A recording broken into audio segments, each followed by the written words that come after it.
Welcome to That's Absurd Podcast, your source for everything hip-hop, pop culture, sports, and more. Tune in, subscribe, enjoy. Yo, take two. Welcome back to another episode of That's Absurd Podcast. I go by the name of Juno, a.k.a. Mel Vote. It's your boy, Gene P. And this is Swerve, back like I never left. There we go. How convenient. How convenient. The people's not going to see you saying take two. The people don't know that there's a take two. You could have said take 100, really. I was going to keep the audio. Nate told me to restart it. You know, I'm a one push. A lazy editor. You like to call it a one and done. I'm a one-time presser of record. That's it, presser. We out. I've been listening to these other podcasts, editing stuff and chopping and mixing. I'm like, oh man, we might get there one day. Probably not. We get it to the raw. Give it pause. All right. Did we record last week? 2 weeks off. 2 weeks right? off? Or No, not 2 weeks. No. Because we did a Saturday. And then we didn't record that Thursday. Okay. So it's been like a week and a half. What y'all niggas been up to? You shooting? Sorry, but no, go ahead, Nate. I gotta think. I know I did some stuff. What I've been up to, handling bullshit with this Toro fleet. I feel like there go that word fleet against word fleet. Nigga, 4 cars, 5 cars is a fleet. Nigga size me, nigga, I got a fleet. I got fleet insurance too. Do you got fleet insurance? Like, yeah, I got fleet insurance. They're not paying. You're not dead that cheap. Hell no. I got fleet insurance. Fuck with fleet insurance. You finally did the fleet? You got a better deal. Insurance, Nate? Yeah. So that dealing with that, but I do notice that I don't know if it's just a dry up in, like, let's say, the Toro space. Maybe Toro gonna make the money regardless. Like they don't seem to be sifting through and finding the better clientele as of late. Though I've been doing this thing for like 2-3 years. In the last week, I probably dealt with the 3 worstest customers I ever had. Shit don't make no sense. But how are they supposed to sift because through usually the clientele? people have a history because they do like a license check, shit like that, or maybe those people might have been on Toro too. But the last few people, either it's like they just signed up either that month or earlier this year. They have no rides, or if they had 2 rides, it's like very low scores or little to no scores at all. So you're the one that's setting their score. Exactly. I'm their first ride. I'm like their first and 2 rides. But either way, like out of 3, you're talking about probably that service at least 100, 200 customers. Since we started all this. That's a lot of service. Pause. I mean, service. That's a lot of service you can do. It can go both ways, but you talking about to get these motherfuckers the last minute and this shit don't make. You need a quality control, dog. Back in the days, you were able to. It used to be certain people if they weren't already pre-approved, it was up to the host to accept them. They changed that, and automatically, as long as you're available at that time, you put your fleet available at that time, they'll just accept it as long as they. But man, I'm talking about some of the sorriest motherfuckers ever, bro. Act like ain't got no sense, bro. Take a car and just don't have no sense what happens if you don't charge it. The same thing happens when you have a gas car and don't put no gas in it. What the fuck you expect to happen? This is gonna stop. This shit is gonna stop. And then it's like it makes no sense to me how you drive an electrical car and you have no range anxiety. Like it's not like there's a charging station every corner. If anything, you're adding anxiety to yourself because you're watching the car travel around on this low percentage. Yeah, and what happens is I'll usually it used to be I didn't have to check up on them. If it happens, it happens. But sometimes with the electric cars, you definitely do have to watch them because it quickly becomes your problem. And you think it's their problem, but it's not, because when the car freezes up, unlike any other cars, this shit literally like a fucking brick. Once the electric car dies completely, there is nothing you can do for it but put that shit on a flatbed and tow it to wherever you need to go to. You can't get a charge or something? They don't have portable? Nah. They do. They do, but that shit is rare. Nate just ain't gonna invest in one. Why the fuck would I invest in one? See, those are like all the things. Because you got a fleet, nigga. But if you got a fleet, you would think, you got a fleet, you need to invest in a battery. I don't have to go out to wherever they go to and still charge. It makes no sense. So that makes plenty of sense. You want to leave your car in the middle of nowhere as a brick? Well, because if I'm your guy and I'm riding around your car and shit turns into a brick, I'm gonna get a ride and I'm gonna just leave the car there. It's not mine no more. That's happened before, and then that's when it quickly becomes your issue. I go to the tow yard, and then I go to the tow truck, have it towed wherever it's at. But this guy he wanted to wait. Not only that, he wanted to be cheap. I called him I realized it at maybe at 11 in the morning or something like that. I forgot what time it was. It was early. I was like, hey, I noticed you're at 6% or something like that, 6 or 9%. I said, you have 9 miles and the supercharging station is 10 miles away. Do it that as you almost do it. I come back and check in a couple hours later. This man's got 1% and he's still just driving bro, what's going on? He said, oh, I seen your message. I forgot. I got into it. My mom haven't got around. And then he's still waiting. I was like, yeah, but I don't know if you're going to even make it. So if you can find an outlet charger for the time being, stay and trickle charge for a little bit, an hour or 2 hour, and then good to there. He's he's going to try everywhere he's trying. He can't find one. He pulls up to a dealership. They have one, but it's a trickle charger. I was like, he's charging it. This man's sitting there. I'm like, bro, you've been there for an hour, and this thing's not even getting to 1%. What's a trickle charger? A regular plug-in-the-wall charger. It's a 120 volt.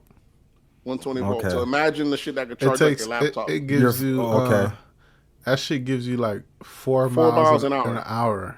4 miles an hour. So he was there for an hour and it didn't even register not 1%. So that means because each percent wasn't, so not even 1%. Even that's how low he had to deplete it to. I told him, bro, you're wasting an hour. You sure you don't want to call the tow truck people? And he was like, well, can you handle it? I'm good.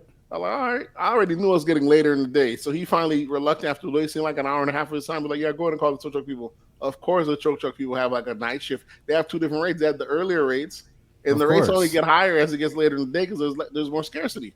Nighttime, nigga, you got to pay nighttime prices. Man, this dude went from renting from me for $150 to paying $330 just on the tow alone. So the tow truck people already make more money than me. off the riddle, just on that alone. He finally gets it. They told him he gets a charge. He had to pay for the tow? Yeah, of course. That's what I was wondering. That's the part I wanted to make sure. You guys allow the customers to pay in person, right? Yeah, so all right. As long as I wasn't hold on to what I'm saying, because if I was on the hook for it, I'd just went out there and told him to tow it near me and cancel his trip out. So they told him, and then next thing I'm at the gym real late at night, at 2 in the morning. I see this guy again at 7% doing 100 miles an hour gunning. I'm like, bro, why are you low again? And and he was like, oh, I thought I was gonna make it to supercharger. I'm actually gonna I'm gunning there now. I'm like, bro, even if that's the case, it's not good for the battery to keep going this low, bro. It don't make no sense. So he apologized, my bad, it won't happen again. So now throughout his trip, he has the car for 2 more days. I'm still having to peep back in and make sure this guy don't fuck up my stuff. Does that? You clocking a nigga speed. You doing too much. You watching where I'm going. You got too much time on your hands, nigga. This is a young kid too. I'm kind of looking out for. Yeah, you a parent right now, nigga. You going too fast. You going 100 miles. Now I'm in a Tesla, in a rental Tesla. Of course I'm gonna go 100. Nate, you can restrict the miles they can drive, right? You restrict and the speed. The speed, yeah. I would restrict that nigga shit to 50. You gotta wait till they stop it. You know what I'm saying? You can't restrict it while they're driving. The car has to be in park. So I had to keep popping in. So I figure all right, no issue the last day or two. Come the last day, he has to drop it off at 10 in the morning. I give him a little leeway, 10, 15, 10, 20. No, not there. I'm not paying no time. I'm doing some work right now. So come 11. I'm calling this dude. I'm checking the car. The car's still on the west side. What's going on? I'm calling him. She's going straight to voicemail. Calling him, still going to voicemail. You talking about 3 hours? This motherfucker still has not returned the car after its return time. I'm getting straight voicemail, but I'm still seeing the car on until I might have to go pick this car up, man. It's in the west side. This is about to be a whole thing. Then finally, I already reported to Toro the car is still missing his after hours. Finally, he calls in Toro. Before he even comes back to me, he needs an extension.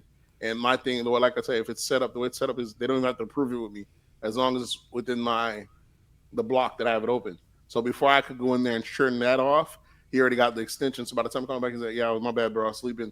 I overslept, so he extended. I said, all right, no problem. He extended by a couple hours. Why about a couple hours he extended to? Now it's later on that day when he's supposed to return it. He still returns it 2 hours later. So that time. And then when I get the fucking vehicle, then when I fucking get the vehicle, this shit is smoked out, bro. Nigga had to turn big chief. Nigga had to hotbox that shit, nigga. I like, bro, you ain't helping me not one bit, bro. You done blew you done died, let the shit died on you at least one time, almost died on you twice. You returning my shit hours back late, and you smoked my shit out, bro. This shit is like one customer could do everything. It doesn't make no sense, bro. You hit that nigga with the 250? I had to hit him with. No, I didn't even hit him with. I was like, I was just lucky to get my car back. I just got the smoke remover thing. That. I gave them a 2-star. I didn't have it in me to give it a 1-star, but now I'm gonna have to give them a 1-star. This is my first bad rating in Toro, bro. That I had to give someone. I usually I'm not fuck one. I don't have time to go back at it, but now I had to get my Karen on. I gotta get this motherfucker out the system. I can't allow no other drivers have to go through bullshit like this. Us electric car fleet drivers, we need some kind of protection. And then that was him. And then a couple of days later, the other vehicle, another motherfucker did almost nearly the same shit without the car dying, but they either brought it back smoked out or dirt. It's just two or three of the worst customers that I had in the last 2 years, dog. This shit don't make no sense. This motherfucker returned my car back to a different location. How does that even happen? I said return at this Denny's. The Denny's he picked up at, when it comes time to return, I'm over here checking GPS. It's out here like, I thought I did return. I'm like, how the fuck do you mistake a whole different spot? It don't make no sense. Denny's is Denny's, nigga. Yeah, I just type in Denny's. The first Denny's that pop up, that's the one I'm going to. Yeah, but that's not where you picked it up at. At the very least, that tells me you either got dropped off, someone picked it up, someone else must have picked it up, or someone else must have dropped it off. Either way, there's no way you make that mistake. And this motherfucker had the nerve to give me a 4-star instead of 5-star. Talking about, I'm like, how? How you fucking? It shit don't make no sense, dog. So these customers,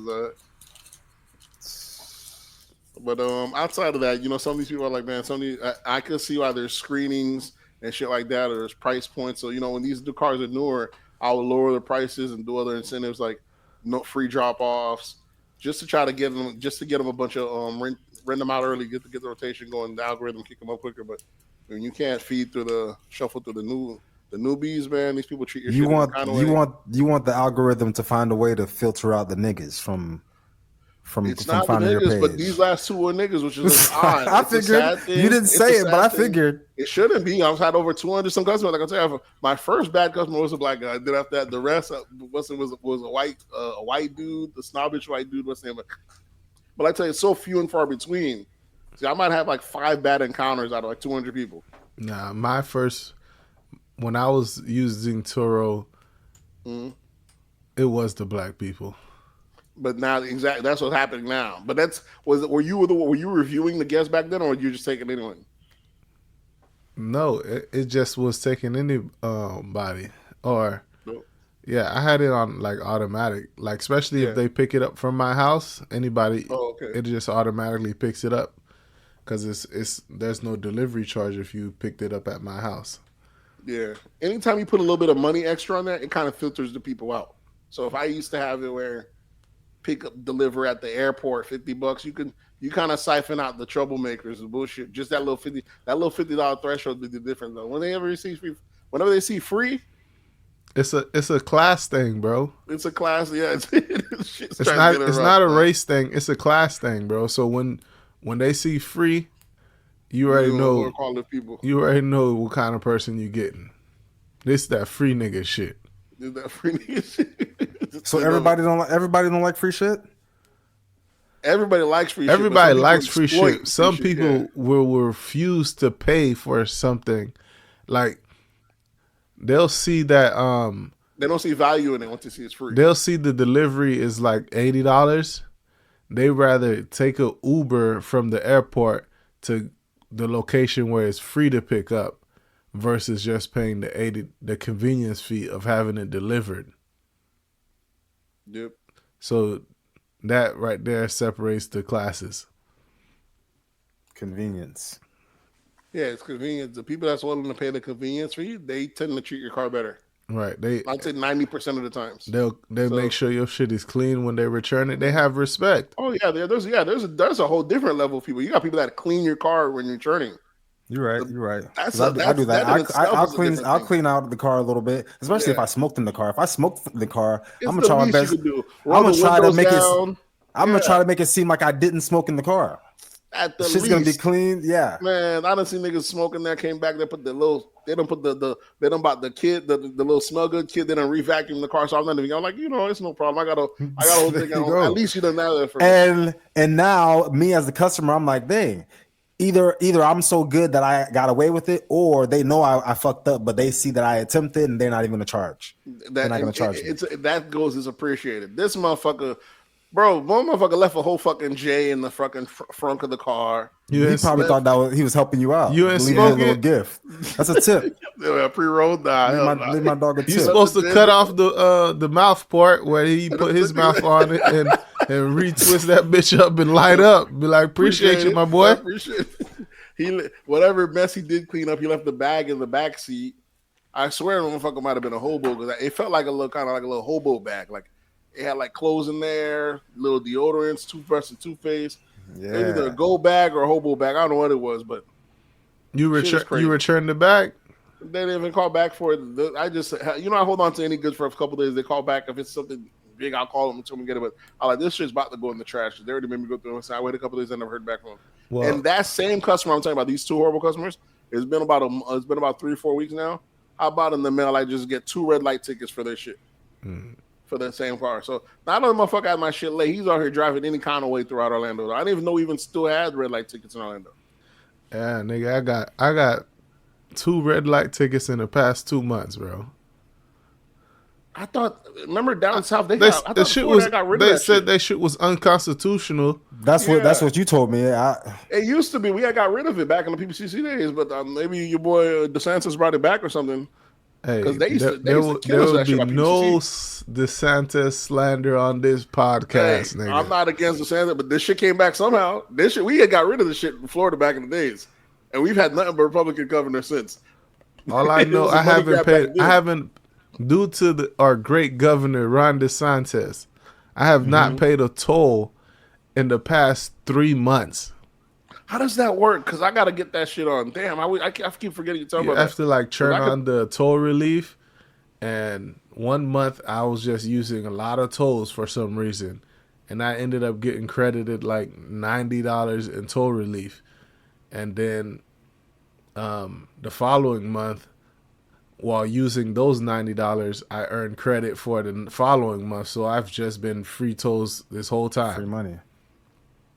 So they'll give you free money, and when you use that, it's credited to free tolls again. And it rolls over. Yeah. So that shit has been amazing. I said, I appreciate you, Ron. I don't know about y'all. People in Florida stay talking shit about the governor. But the shit that nigga does for the state is kind of amazing. I call it down the middle. Where it needs be, it needs be. Sometimes, like I said, I didn't even know we had red light tickets anymore. I thought that was a thing of the past. I thought that was dead technology. I'm like, so you see the cameras everywhere. You just thought they don't work, or that they never took down the cameras. Them shits don't mean nothing. Remember, they've always been there. Remember back in the days by PPCC, people used to get them all the time, right at that light, right on Congress or the right. Yeah, and I remember getting pictures of my car in the mail. Yeah, and after a while, they just stopped doing them. Florida said no. I think I just stopped running red lights.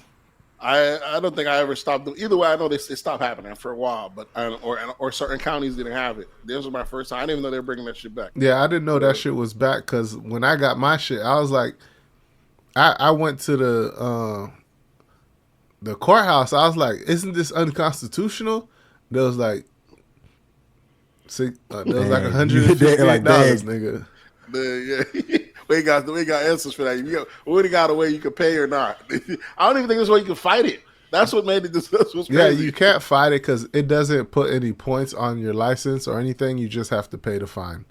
See that's that bullshit. Back in the days, running a red light would put points and tarnish your record. But now you. But just if you don't pay it, if you don't pay the fine, it's a problem. Then they'll put points on you. Yeah, I don't know. I just paid the shit. They told me no points, no nothing on the license if you just pay it, and I just said, all right, I'll just pay the shit. They just try to scare you. They just scared you into paying it. Because really, when you said it's unconstitutional, they was thinking to themselves, "Dang, this nigga got us." They said, "Nah, let's just tell him to pay. Let's just tell him to pay it. He'll pay it." And then you paid it. It worked. What about you, sir? What you been up to? I think that same weekend we recorded, the day after that barbecue, I went to a birthday dinner at like an Asian. It was like an Asian steakhouse, like combination fusion type place. Where like everything was like served family style. Me and my wife went, and then Tony and his girlfriend went. It was his girlfriend's birthday. So us four went out to dinner. We ordered this like some type of, I don't know what it was, like a board with a bunch of crap on it for like $180. Shit was so delicious. These damn Asians, I don't know what they had in that rice. That was the first time I had rice from an establishment that was actually good. Just regular white rice that was actually good. Tastes like somebody made it in a pot, not no steamer. You know what that's called? What? MSG. I was about to say that. Yeah, that's the Asians ain't both putting drugs in their food. They're different kind of bees. Nah, I was just about to say that. I was about to say, I forgot the name. But I was like, they will hook you in their food now. They don't even.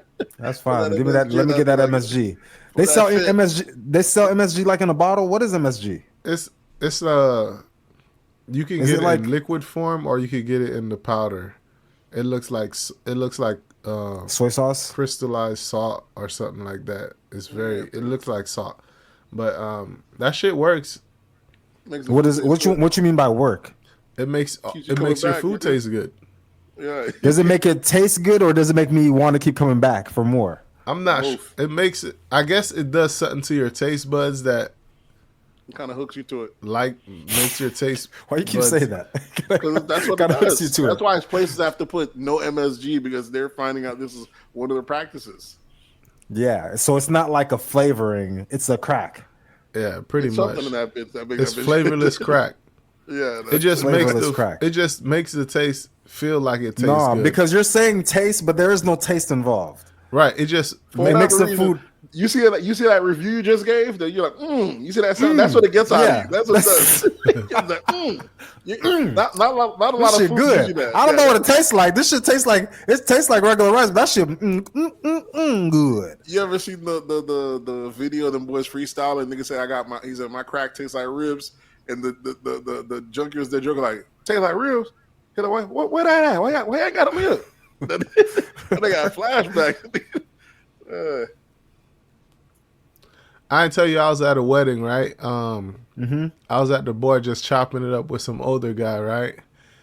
Somehow we got into a conversation about the 80s, right? And we started talking about like what crack did to the black community in the 80s. We just chopping it up. He gets to the board, right? That conversation is still on his mind. Guess what that nigga ordered? That nigga told the bartender, "Let me get a crack on the rocks." Crack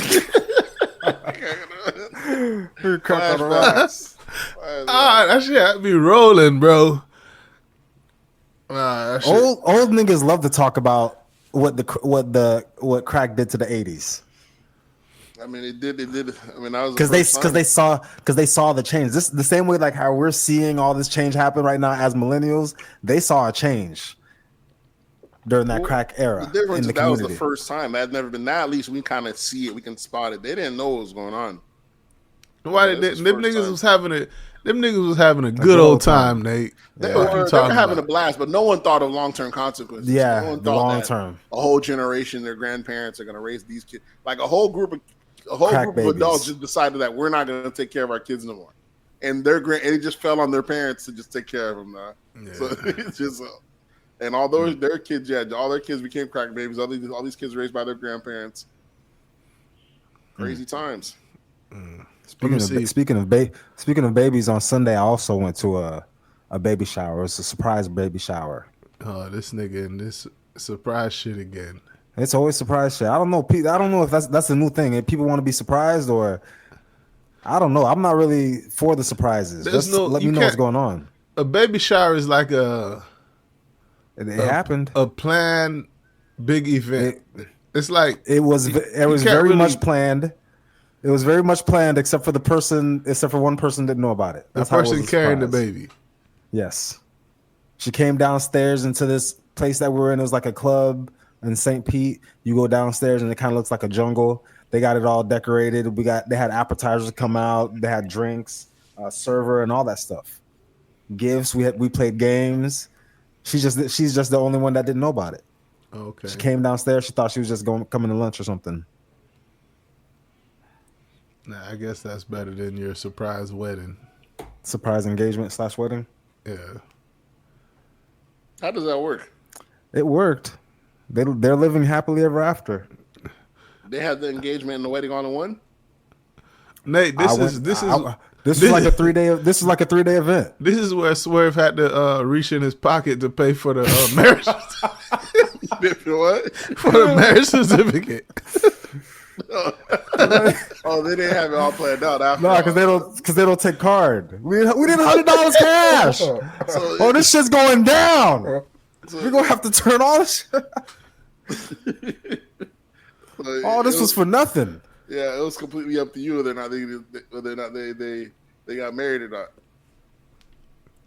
I felt you could kind of call me like the best man, a Steve Harvey type.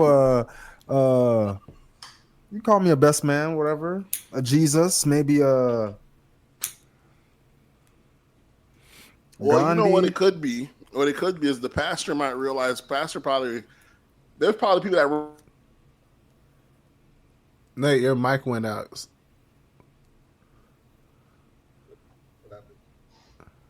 Your mic went out.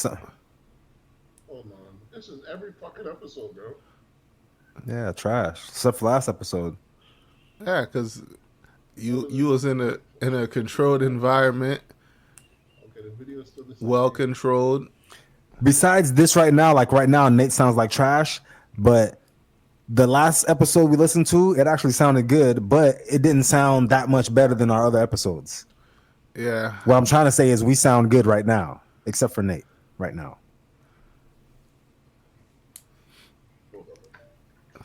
We'll apologize, folk. More technical difficulties from my hostess. First it was Swerve, and now it's OG Nate B. There was never no issue with me. You have no proof of that. I do. Where? It was recorded. You're not gonna do nothing to show nobody. You're gonna have to do some editing. No, I can literally add both. It's easy work. It's easy. I need to get that trademarked. You heard about the fat? I don't know if he's a guy, girl, whatever he is, Asian, Spanish, but the person that came up with that demure line that people have been saying, very demure. Have you heard about that? I saw a fat chick saying the demure thing, but I didn't know it originated from somewhere else. Yeah, so the person, the TikToker who originated it, I guess, was online crying because someone else came through and trademarked the line. That happens all the time. All the time. Trademark that shit, put that bitch on a couple t-shirts, make a killing real quick. And yeah, just imagine if the Hawk Tour girl didn't trademark that right away. Did she? I don't know. I'm pretty sure. I'm hoping she did. Somebody did. This not just floating around. We're not the first ones to think about it. What about what? Trademarking Hawk Tour. I don't know if she trademarked it. You still sound trash. You sound horrible, my nigga. Is the microphone on, bro? There you go. There you go. For some reason, it's coming off. Yeah. Set this up with the. Before we start getting lost, I was gonna say before we start getting lost, Juno, tell us what you did. Let me see. Last weekend was the blue and white. No, we recorded that day. Yeah, we recorded that day. But and then you had another weekend after that, which was 4 days ago. What the fuck did the family do? We do? Okay. I took Sunday off. It was Joanne's mom's birthday, so we just went over there and hung out that Sunday. I smoked Crack? I took 2 puffs of the weed from what's the shit called? A joint? It wasn't a joint. It was the glass thing. The bong. Yeah. Pipe. Pause. That's what I didn't want to say. I don't know. You didn't want to say pipe? Yeah. I'm sucking on that glass. It's called. They like to call it a glass dick. Sucking on that glass dick. That's only with crack though. It's called that. I took 2 hits of that. I was feeling good the whole Sunday. Got a good 4 hours of sleep just after that. But in other news, look, this past, I think it was Tuesday or Monday, I go in to tell my the daycare to tell them that my son is potty training, right? And she tells me they do try to have him use the potty, but when they put him on the potty, he don't do nothing. Yeah, ain't nobody got all day to sit there with your kid. No, listen. I'm not. Listen. So she says he just sits there, and I'm like, sit. I'm like, he's a boy. I'm like, at home he stands up and pee. That's why he's not peeing, because when you tell him to sit on the toilet, if he don't have to poop, he's not gonna do nothing. We didn't get that far into the potty training, so I told him poop in the toilet. He's just peeing right now. I told him, so I told her, listen, you have to stand him up in front of the toilet and he'll pee. And why when I go pick him up, oh, what you told us worked. I'm like, of course, he not a bitch ass nigga.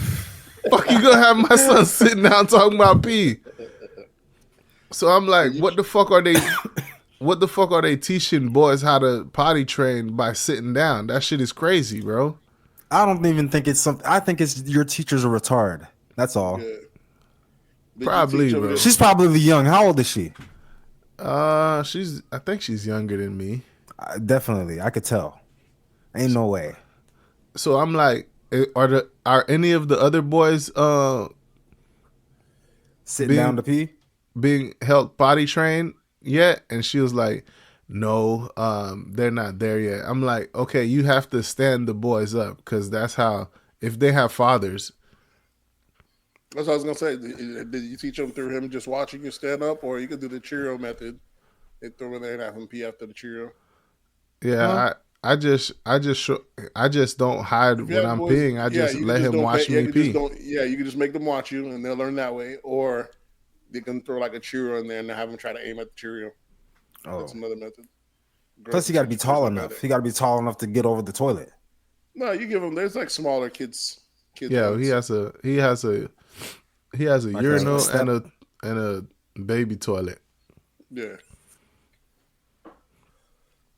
So my dog is peeing standing up. Big dog. And it's crazy. People are saying that it's early. I'm like, he's 2 years old. Why is that early? That's not early to us. To me, at least. I don't think that's early. I think it's crazy how a lot of stuff that we really have, I don't know, it's just through technology or whatever it is. There's a lot of stuff that either we really programmed with or really have that we no longer use anymore. So like if you ever notice like a baby or anything like that, when they're about to shit, they'll squat down. So that's like the natural way we're supposed to shit. Right. Mm-hmm. They make steps where you can sit down in your toilet and have your feet propped up properly, but even that's not even like that's just trying to. Oh man, we take the bathroom very efficient here. We use bidets. We got the steps too. Yeah, I know. We just one short away from having the lowered bathroom like how they got in Japan, where you actually squat down, because that's actually the natural way you're supposed to shit. But it's crazy that we're programmed to already have all the natural ways, and we just Americans. That's just Americans. We're too hoity-toity. We got to sit on the toilet like it's a real chair. But not only that, how about swimming? We're born swimming, and we lose that along the way. So there's a lot of features that we're kind of, animals are born with what they call it, instincts. Yeah. And we like to think that humans don't have any instincts. But we have some that are there. We just either don't pay it any mind or don't. Oh yeah, we don't lose it. We don't train into it. When the kid's born, they know how to swim. And there's kids at the pool that I be going to where this little baby's out there swimming. Yeah, because their families kept them in it. But I'm saying if that was tradition, we kept doing that, everyone would be like that. Almost all mammals, matter of fact, know how to swim. So what if you just have a baby in the bathtub and just never take the baby out of the water? They probably learn how to swim. I mean, imagine they float automatically. That's what they do. They'll know to flip onto their back. Yeah, and keep their face out of the water. But you know what it is? It's a class thing. You think it's a class? What you mean, swimming?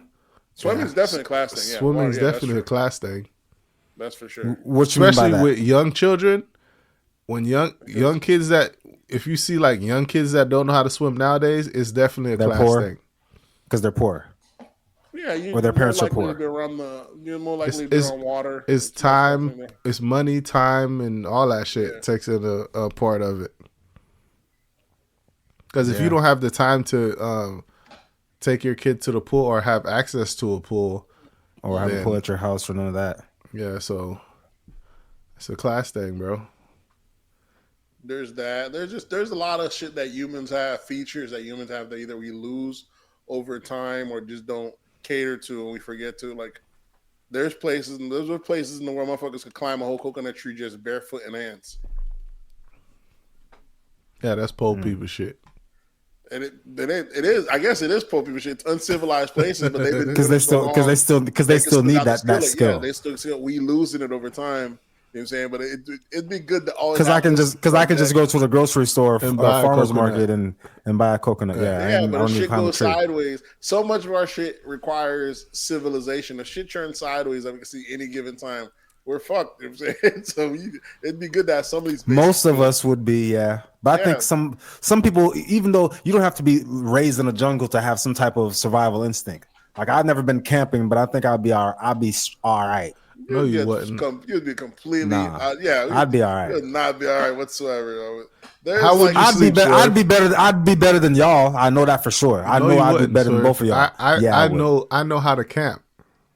You know how to camp. You're just saying things right now. You've never been camping. Oh, okay. You've never slept outside. You ever been to Haiti? You ever been to Haiti, Juno? For what? I've been to what? I ain't lose nothing over there. If you ain't been to Haiti, you don't know. I've been closer to camping than you have. Yeah, that's like living in camping. Yeah, that's different. Yeah, that's deep in the trenches. So if I've been to a cabin, what's the difference?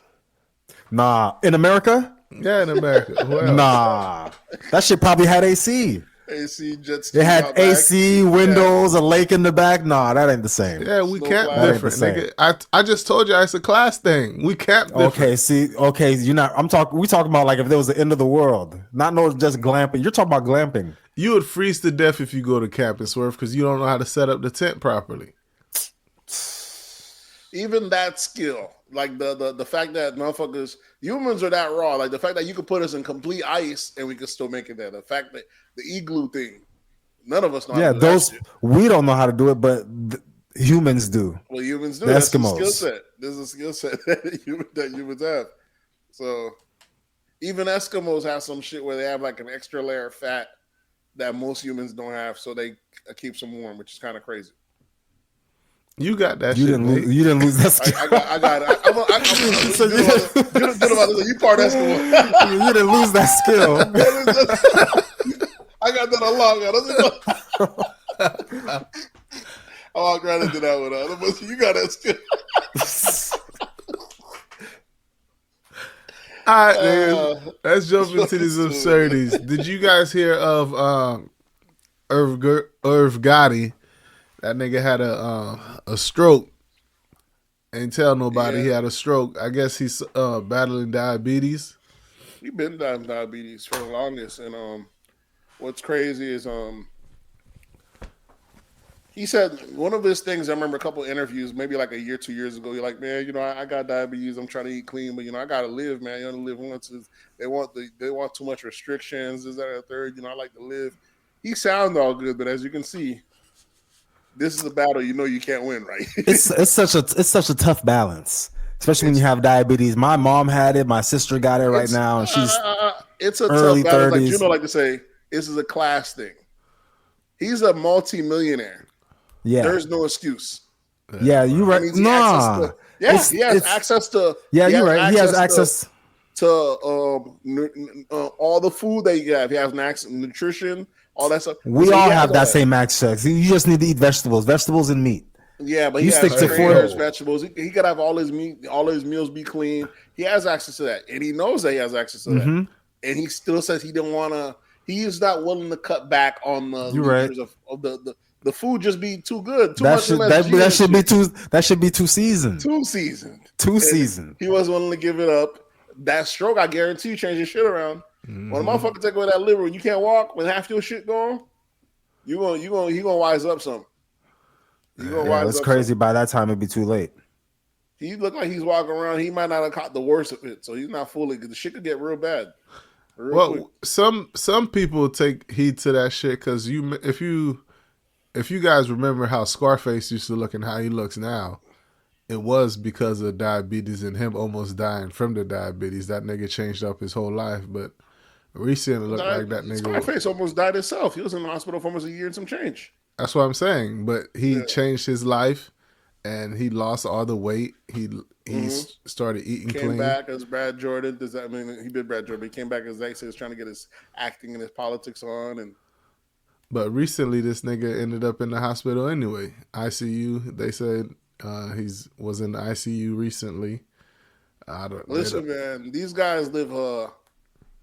I might have a week where I party and I get, when I feel like after 3 days, like, woof, I was a crazy vendor and that's it. But these guys have been living like that for 20 plus years.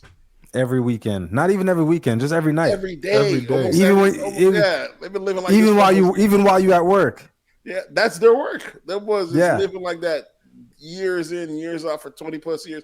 Probably half of their life on heavy drugs and partying and alcohol. They might go on a week cleanse. That might be a week if you get that out of them. 3 days if you get that out of them. But it's always there's always some toxin in them. Very little sleep. It's a very crazy lifestyle. These boys are now older. That shit will catch up to you at some point. Yeah, I used to be rappers. How was the life? I was a backpack rapper, so I wasn't living that life. Was I? No, I'm just kidding. I wasn't a backpack rapper. You might have been considered a backpack rapper because you was in college. No, I was more like because you're in college. You might have been. I think I was more influenced by a lot of Wiz back then, a lot of Kanye. There's not I don't know if they even categorize rappers as backpack rappers anymore or not anymore. Now there's so much different things, so much different subgroups. No, that subgroup just disappeared. That's all. They're still there. Who's the backpack rappers? Who's the backpack rappers? I can't tell you who they are. You'd have to go on, on Spotify. Yeah, I'm talking about the main street and backpack rappers. What is the actual definition of backpack rapper and what conscious rappers? Who's the conscious rappers? No one ever. I don't even know if that's the same thing because there was conscious rappers before the backpack rappers came, and I want to say Kanye was the original backpack rapper. No, but I'm saying he was Lupe, Kanye. Those are they started. Yeah, those guys came wearing their backpack. They're conscious rappers, but they started wearing backpacks, and that's why they're called backpack rappers. And I don't feel like they were rapping the same as I don't want to compare Lupe to a Common, most Talib Kweli or something. Well, that's exactly who you should compare them to because that's exactly they're from the same branch, all Chicago. A lot of those conscious rappers are from the same area. Kanye, Tyler, all them shit. It's the same thing. That's exactly what you should. That's the when I think of conscious rapper, I think of them niggas that be reading poetry like Wale, that just turn their poetry into raps. Okay, Kanye doesn't he have poetry in his music? No, but he be talking about fly. Is his music just poetry? Kanye will feature actual. You forget Kanye used to actually feature poets in his album. I thought he did. Yeah, that's what I'm telling you. That's he came up with a lot of conscious rappers. I'm saying all of Chicago, that's what it is. Before, Chicago has always been two sides, conscious and straight gangster shit. So that's it. So you had the drill scene, like the Twisters. Now they've gone full drill. They make drill international. They call it. That's another thing. But before that, it was conscious. The Commons, all that stuff. So now you had both. Kanye was the cool. It was the one of the few ones that started trying to put the conscious over, trying to blend it over with the ratchetness. With the ratchetness, and that's why they kind of seen him as like a median. People loved him. I mean, people love that crossover shit. That's why we kind of, when we saw that Drake almost like, oh, this R&B soft shit, and he's over here with Cash Money, these niggas talking about dope. At first we criticize it, but motherfuckers love shit that's different. That's a blend. At first we criticize it, next thing you know, we're like, oh, this is all the rage. This shit's incredible. We do this shit all the time. Travis Scott came out, he sounded a little bit like Kanye, sounded a little bit strange beats, sounds like crowd, a lot of live music type of music. Next thing you know, he has his own genre that we think that we all fawned over, but it's crazy to see the motherfuckers that made the ratchet music now are out here doing DNC out here opening, Lil Jon out here open for the DNC and shit like that, performing. I heard Meek was possibly supposed to be performing at a DNC. Yeah. He said he wanna. If I'm not mistaken, I think the post I saw says he wants to perform "Dreams and Nightmares." Listen, man, they had Megan out here twerking. So in America, anything's pretty much possible. Like, listen, these niggas will do anything for the check. So go ahead and let it happen. So clearly, they're looking at a front page with "Dreams and Nightmares." That's an American staple. If anything, that's the American dream. So yeah, he could be up there. You saw your girl Mandy today came out and did some wild take talking about she couldn't name 5 Meek Mill songs. Who the hell is Mandy? Dreams. You know Mandy, she popular YouTube podcaster. Mandy, okay. Horrible Decisions. Okay. Yeah, Mandy. She's on another. Well, back to Irv Gotti. Irv Gotti must be having a horrible week, bro. I think Irv Gotti has already been positioned to look like he's going to lose. So it don't matter how good his life is. The narrative is that he's supposed to look at the guy that, oh, look at Ashanti. He lost Ashanti. He wants her back. They just keep hitting with a ha-ha moment. You know That's what I'm saying. Like, Irv Gotti has this stroke. Next thing you know, Ashanti and Nelly announced that they had their baby a month ago. Yeah. I know that nigga was hurting. That should have given you a stroke. Right there. Maybe that's it. He's Squidward right now in the SpongeBob meme, looking out the window. Classic. Shit's crazy, man. Let's see. I hope Irv got a speedy recovery, though. You know, he did try to get his recovery, keep it on the low, then let nobody know. I respect that. I'd rather do the Irv Gotti route than do the Vybz Kartel route. Because Vybz Kartel out here looking crazy. It's just people around that age are just getting sick. Vybz Kartel got Trick Daddy looking like he's ready to be a Playboy Playmate. That Vybz Kartel is crazy. His old head swollen. Look like he just been soaking in the bottom of the ocean for a couple years. Yeah, the shit it's crazy. And you don't need to be documented while you're doing all this. I'm cool with if it's documented, if he's going to document the whole process, him getting healthier, back to stuff, but the odds are against him. They're probably not going to get back to that old condition. If he was, that would have been lovely. Then we're like, okay, we can watch him go from that and go back to being healthy. But yeah, they literally recorded his first day in the gym. Yeah, this stop it. Yeah, this shit look thrown. He's probably quit. He probably quit working the next day. Yeah. So you telling me he couldn't work out while he was in jail? Exactly. He probably never thought he was. He should have been working. Yeah, he should have been working. Yeah, whatever. He just watched himself slowly turn into a big sponge. Yeah, it looks crazy. It looks crazy. So we shall see if he ever comes back. You know, he came. What a way to get out, though. Beat a murder charge, come back after all these years, biggest guy to Jamaica. You know, he can hit the ground running. How much time did he do? Well, he's been there almost like 8 years, something like that. How long has Vybz been there? Yeah, it's been a while. That's not bad.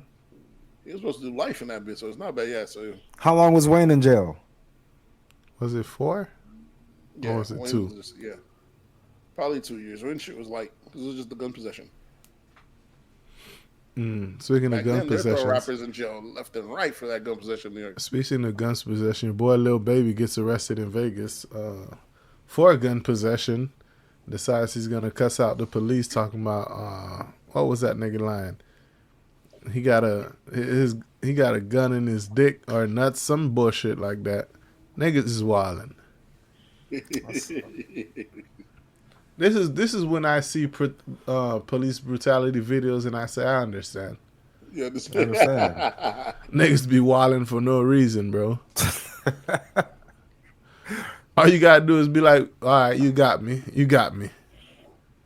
So what he told the cops? I got a gun in my nuts. Under my nuts? Something like that, yeah.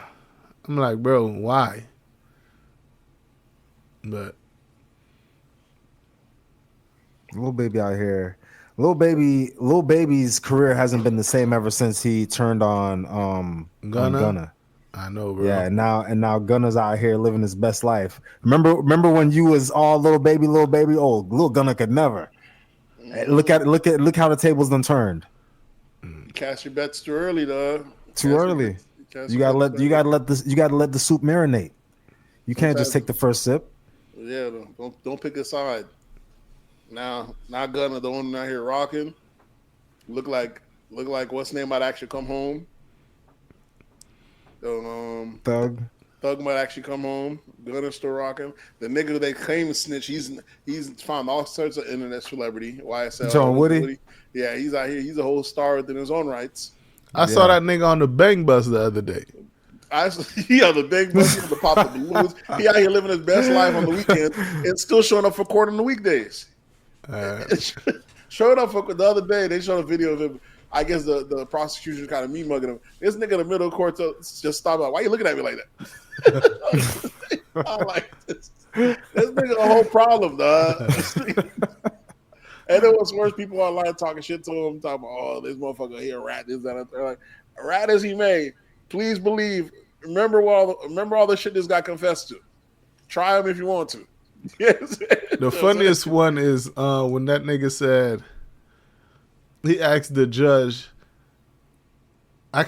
you can't hold me accountable for nothing I say. And just like, then he goes after the judge says, yeah, you have immunity. That nigga said, me and what's name shot up Rich Homie Quad dad shot. Yeah. That motherfucker, yeah, he's the real deal. He got no problem letting you know all the work he put in early. You snitch as much as people, like, listen, call us snitch all you want, but he doesn't let y'all know right in court all the crime he's responsible for. This nigga, Rich Homie dad's house, barbershop. He shot it up. Yeah, I guess it's beefing with Thug, and that's all they needed. The niggas, he was the muscle for real. So as much as people make fun of it, like, it's crazy to see. Yeah, but that nigga is hilarious. That nigga's hilarious, bro. He is. He be teaming up with Charleston White. It'd be fucking hilarious. So, I mean, like, people want it one way, dog. We're living in a different era. People saying, I knew this was going to happen. We're glorifying snitches. Is that out there? Like, they're glorifying. Nowadays, I guess everybody got a voice. Even the snitch needs a voice, right? Yeah. He represents for the snitch community. He represents for the shooter, the unrepresented shooter, the one that y'all call each time you needed that work to put in work, but when it's time to bust down the bread, I didn't call him then on. That's my thing. I never understood why people don't like snitches that snitch on people that they're not even involved with or know. Like, say for instance, why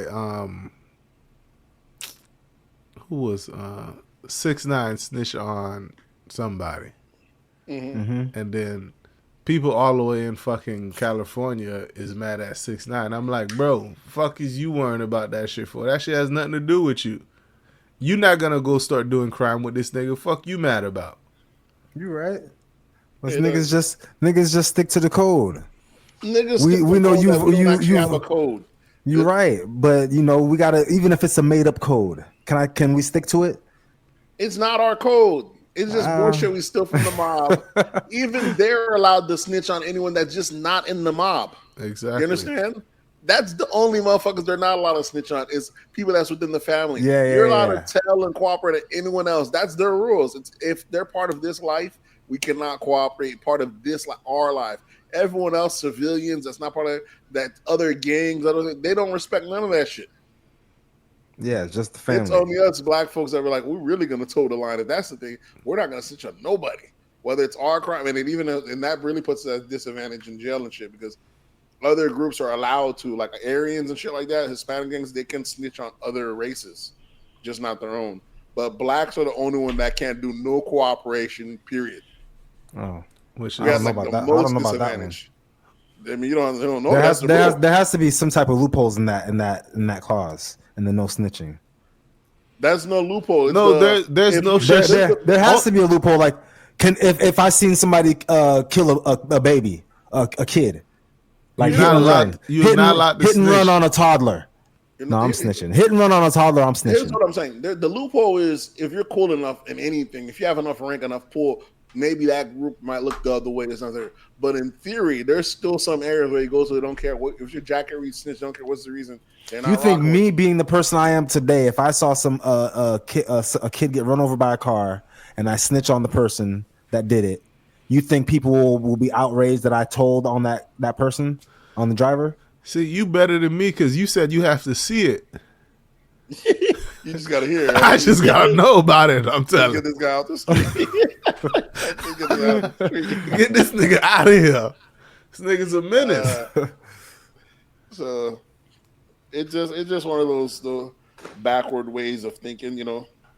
It just kind of shows that the black folks, as far as when it comes to crime, we're always like we were like in the lower tier because you put the most rules on like the kids the most, you know what I'm saying? The ones that's gonna be the most active, the most wild, and it's kind of like your crash outs. The ones that you're gonna give the little kids the guns and them do all the crashing out because you know they're the pawns. So you give them the most rules. And as you go up, you realize the most people that break the rules is as you go up higher in command, they tend to break the rules the most. As you go closer and closer towards the top, those are the guys that are probably snitching the most, doing the least amount of time, you know what I'm saying? Least amount of time, and that's how it usually goes. It's so bad in the black community that even if you spend like a shitload on lawyers and beat your case or get your shit reduced to where you're not doing a whole bunch of time, the first thing they say that nigga snitching. Yep. I'm like, nigga, I just spent $200,000 on attorneys. And I only got niggas ain't got $200,000 to pay on attorneys. Some people got niggas do be snitching. So different. I mean, people do definitely be snitching. It's not a problem. Yeah, ain't no problem. Yeah, I mean, it's just the taboo that's put on it. Of course, nobody's gonna be like, "Oh yeah, I snitched to get out of here." It's the nature of the beast. You know what I'm saying? It's the nature of the beast. It's just one of those things that society make it look one way. But like I said, if a guy has enough juice or he's making enough money, everybody looks the other way. They don't care if he's a snitch or not. Money is the rule or end all be all around. You know what I'm saying? There's niggas that are snitch, known snitches. As long as they're making money, they keep everyone around. As long as you do what you want when you're popping, though. That's how it goes. That is accurate. As much as people like to put brands or anything on people, you seen this past week and they had Diddy at the beach and motherfuckers still going up to him getting signatures, taking pictures, you know what I'm saying? Don't believe that social media. Motherfuckers still loved outside. Still a billionaire, so. You don't think anybody out there said no Diddy, though? I'm sure there's a couple of jackasses that want to be funny, you know. We outside. They might have to come across a motherfucker who's talking spicy. You know better. Gotta remind people who they are. Gotta remind people who he is. Don't play with his face, but that's all it is. Speaking of not playing with people, did you guys see the video I sent y'all where the YouTuber was trying to make a funny video and he thought he was going to play with Kevin? And Kevin slapped his ass. Kevin stole that nigga. I mean, pushed him behind his head. Told him to play with, yeah. That's the thing. That shit should happen more often to these YouTubers, bro. Niggas be thinking. I'm sure it does happen. I'm sure they just don't be putting it online. Niggas be thinking. Especially someone like Kevin Gates who tends to travel alone a lot. You got to set that precedent. Yeah, niggas want to play. He goes with to you. all sorts of hoods around and gets no issue. You think I'm gonna be at a mall and you gonna fucking come do this dumb shit to me? I gotta set an example. You know what I'm saying? And they are doing it, and like these kids are retarded, bro. Like after he gets punched in the head, he's running around talking about who's ever got punched in the head by Kevin Gates. Like, come on, bro, get the fuck Like out he's of proud here. of this. This is the Clout. best moment of his life. That shit about hit 1 million views. That Get outta nigga, here, baby. those niggas, it should have been a bullet. Yeah, that's the only way. That's the only way you teach them a lesson. Set a precedent. You give them a black eye, bloody nose. That's just giving them views. Sadly, they probably would get to that point. All these people be doing pranks and shit. I'm surprised shit ain't gotten crazy enough yet. I've seen a dude get stabbed before in one of these pranks in the mall, messing with somebody, messing with the wrong dude. Yeah, I think I saw that video too. I've seen some wild ones this past few weeks though. I know you see it. I thought it was the dude that you seen Buddy this past weekend from Chicago that he did a video of him digging up his ops. That's He went to his ops absurd. funeral and he was digging up his And then grave. they came back and murked his ass. Yeah, you know what I'm saying? I mean, deserving course. so. Yeah, Yeah. if anyone campaigned for bullets, gotta be that guy. Like we're digging up funeral sites now, bro. Yeah, niggas Such is wild. disrespect. Such disrespect. But I thought I seen a video. I thought it was him. I seen a video. Let me guess, he was recording himself doing it too. Of course. Yeah, the guy that And then put it on. Okay, Put it on. on. That's what I'm saying. Yeah, but he gotta go. Ridiculous. Yeah, absolutely. You gotta go. Well, he gotta go. Even No way. Even the cops gotta be like, come on, you gotta go. Yeah. Ain't no way. The cop's not even looking for a murder suspect. Yeah. No, this nigga. Yeah, this We had was to- good. we had This to one go was with Close this good. case. Close case. Yeah, Closed case. We're gonna chalk this up for society. Yeah, this was just suicide. We just gonna mark it up Yeah. as a suicide. Suicide. Yeah. The niggas can't pay too much. That shit makes no sense. He got murked. I seen one where a guy the other day, he was riding a bicycle and they hopped the ops was sitting in the car waiting for him. So as soon as he pulled up on the bicycle, they hopped out on him and did him dirty, dog. I'm talking about everyone emptied their clip, like 3 different shooters. Oh yeah. I saw that, and then came up. Yeah, and popped him right in the head. Popped him, like, bruh, they definitely like one. How you beefing with your ops and you're on bicycle? That's one. So you're really at a disadvantage. Them niggas just sat there and waited for you in the car. Ain't break no sweat. Opened the door, hopped out, and then still came close range and really finished the job. I'm like, ooh, wee. This y'all niggas with this logic. Oh, I live in the city. Oh, I don't need a car. I can't have no car. This don't make sense to me. Or I just couldn't live in a city where a car isn't necessary. Whatever he did, I don't know what caused for that many shootings. That many.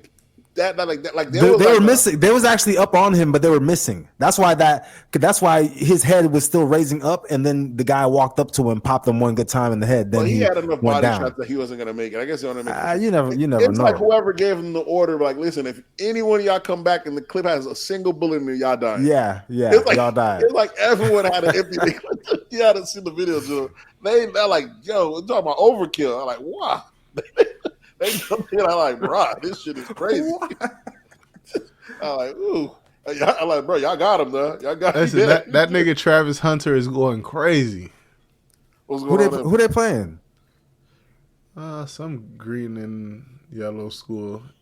Oregon? NDSU, some shit like that. North Dakota State. That nigga Travis Hunter is going crazy on their ass right now. This nigga been in college for like 6 years now. Of course he's going crazy. This nigga playing a bunch of. When is he gonna go to the draft? How many years have I been hearing about this Travis Hunter guy? Take your time. This is the third year, bro. First year was at the HBCU. Then you hear from him at Colorado. Or maybe I'm thinking about Prime Son, Sade or Shad Sanders, whatever his name is, Shador.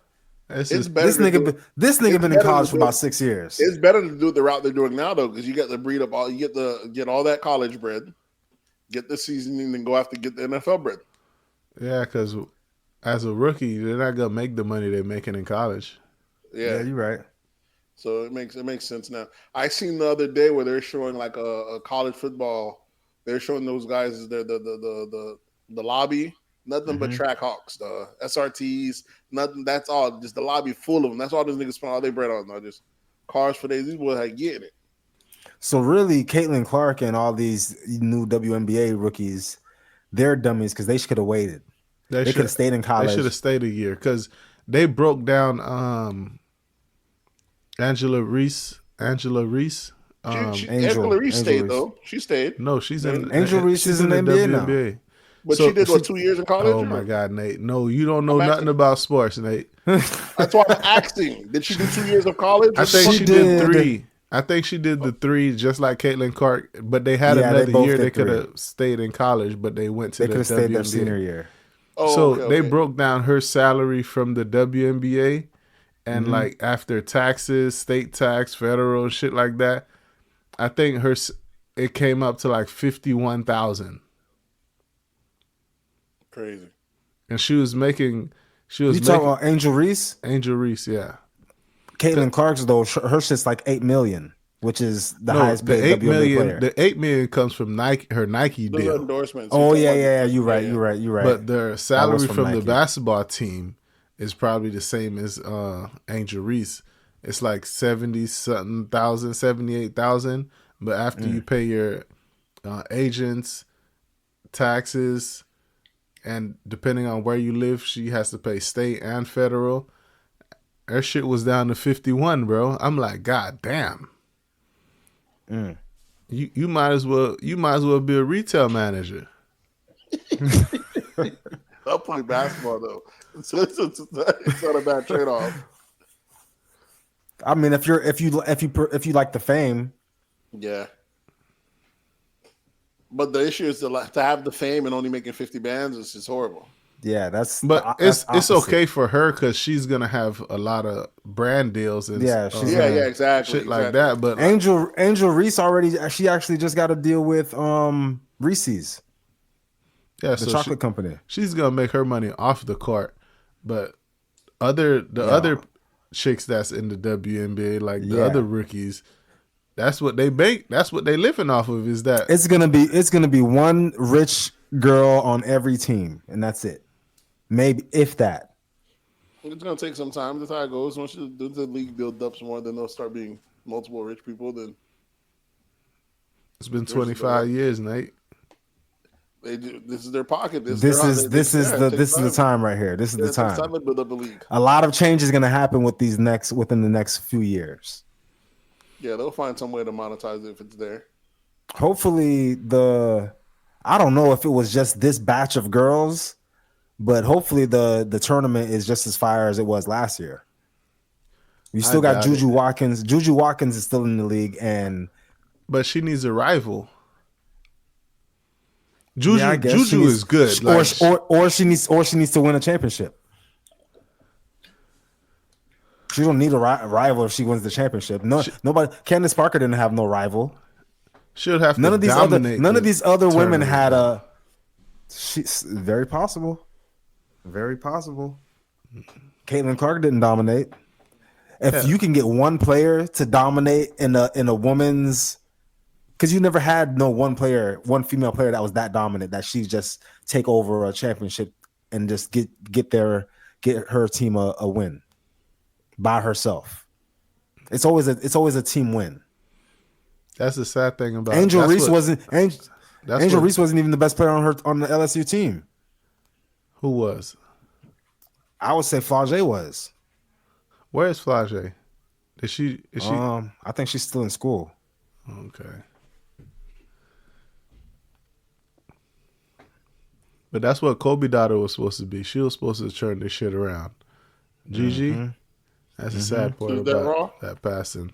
But we don't know if she would have been that raw that she could win a championship by herself. Because Caitlin Clark is that, except for she didn't win. She's that talent that she could have won a championship by herself, but she didn't do it. So we still haven't seen it yet. I don't think she's the closest. Caitlin was going to bring the eyes out just from the shooting aspect of it. All them girls can shoot in the WNBA, bro. Nah. I watched 3 minutes of a WNBA game today, bro. A Fever game? It was Fever. Fever was playing, bro. I couldn't watch it. Why? They're all shooters now, bro. Too many turnovers. It's turnovers and layups. I like it. I like the fact that they play a team game. It's not as exciting because you don't have the long distance threes, you don't have the dunks and all the fancy crossovers. Some of the girls got handled, they can cross over and do different stuff, but it's definitely a more structured game. It's more like 90s basketball. Definitely more physical. They definitely let them play because all these rebounds and offensive rebounds you be seeing Angel Reese be getting, she's getting slapped every time she throws up the ball. Yeah. They're just letting them play down there. Literally.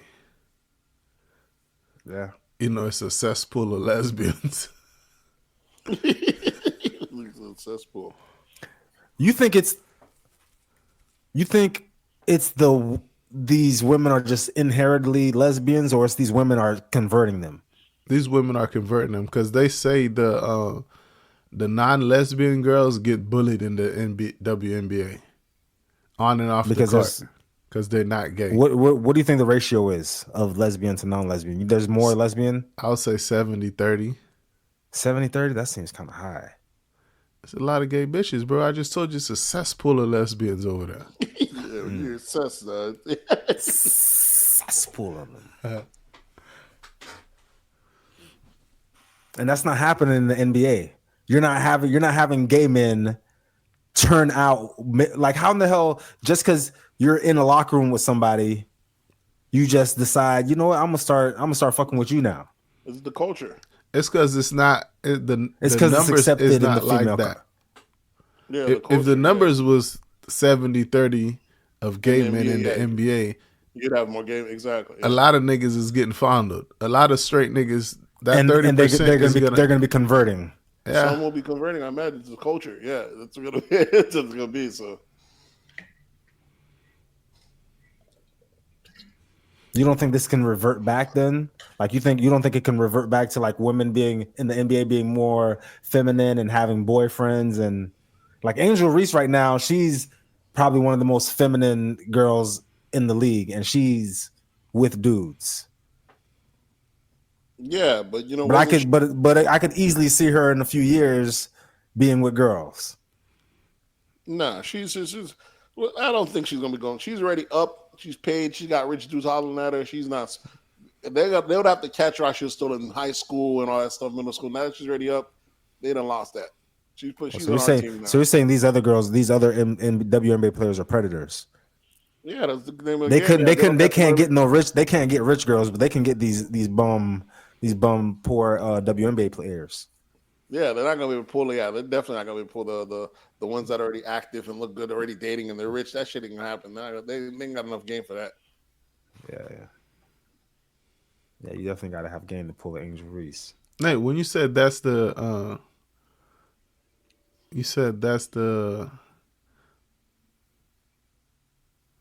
when Swerve said something about predators, and you said that's part of the name of the game. That's the name of the game. What did you mean by that? That's their name of the game.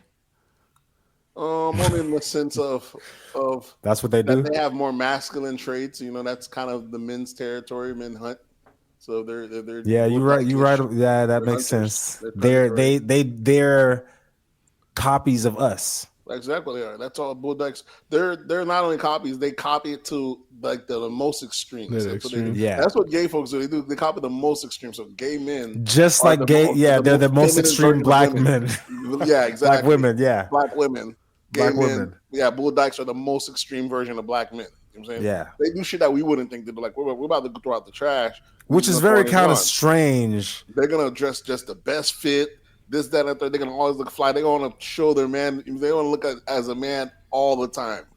They're gonna because they cosplay men better than we do. Exactly. So it's that same concept. So don't get it twisted. These gay motherfuckers got game, dog. They'll be in your ear and shit. That's why I'll tell you, if the girl's already rich, they ain't got her. But if she broke, a gay bitch out here pay a bitch bill all the time. They out here picking up tab all the time. They trick. That's what a real man do. That's what a real man do. Exactly. So they very predatory. Pay them bills. Yeah. They also quick to backhand you too. But yeah, they do everything, man. Yeah, that's what a real man do. They cheat a lot. They do a lot. That's what a real man do. Listen, gay women are the worst of men. They're the worst of men. Yeah. But that's how it works. But the same thing, like I said, there, like gay men are like the most extreme version of black women. Which one do you think is worse? Leaving a man to go be with a woman, or leaving a woman to go be with a man? If you're a woman, like for a woman. So when you say the worst, you mean like the worst to? You mean the worst to the person being left, or the worst like in general? Like, I was gonna say in general, like I see like because I remember when Candace Parker came into the league, I was like, oh yeah, she's a baddie, and then out of nowhere, she just got herself a girlfriend, got herself a kid. I'm like, dang, Candace Parker is a lesbian now. She went to the other team. If she was already on the team and then she came straight, then I would be like, oh, that would be cool. But I'm not seeing lesbians turn to guys. I'm seeing women that are with guys go to women. You don't really see it go the other way.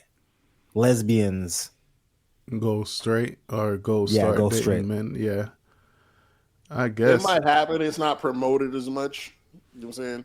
Or you'll hear a girl say, "Oh, they had a lesbian experience," or so it happens more than one. If they had a fling or whatever, it's just not counted. I think I knew a girl in Daytona that was lesbian. Then she got pregnant. What's her name? Then she stopped being lesbian. That's why I paused, because I think you know her. Oh. I mean, these things happen sometimes. You could be lesbian, but your body said, "No, I don't think so." Nah. Yeah, that's what I'm saying. Your program, your software is waiting on that. Yeah, but how does that even happen? What, getting pregnant? Yeah, how does that even happen if you're a gay woman? They say most gay women have a dude that blowing their back out. They got one on the team. Even like the Bull Dykes.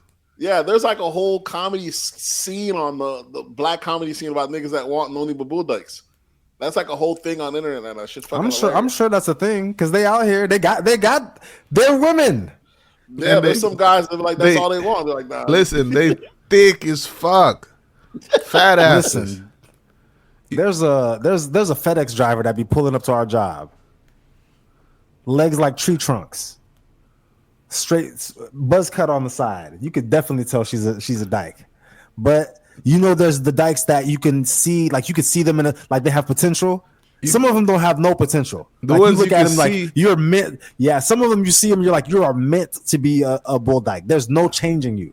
Your face, your body, your humpback. You were meant for this. But the ones with some of them, the potential, the thick thighs and the voluptuous hips that look like they were made for back shots. Oh, you do some ab work. You get that midsection a little slim. You Kim K right now.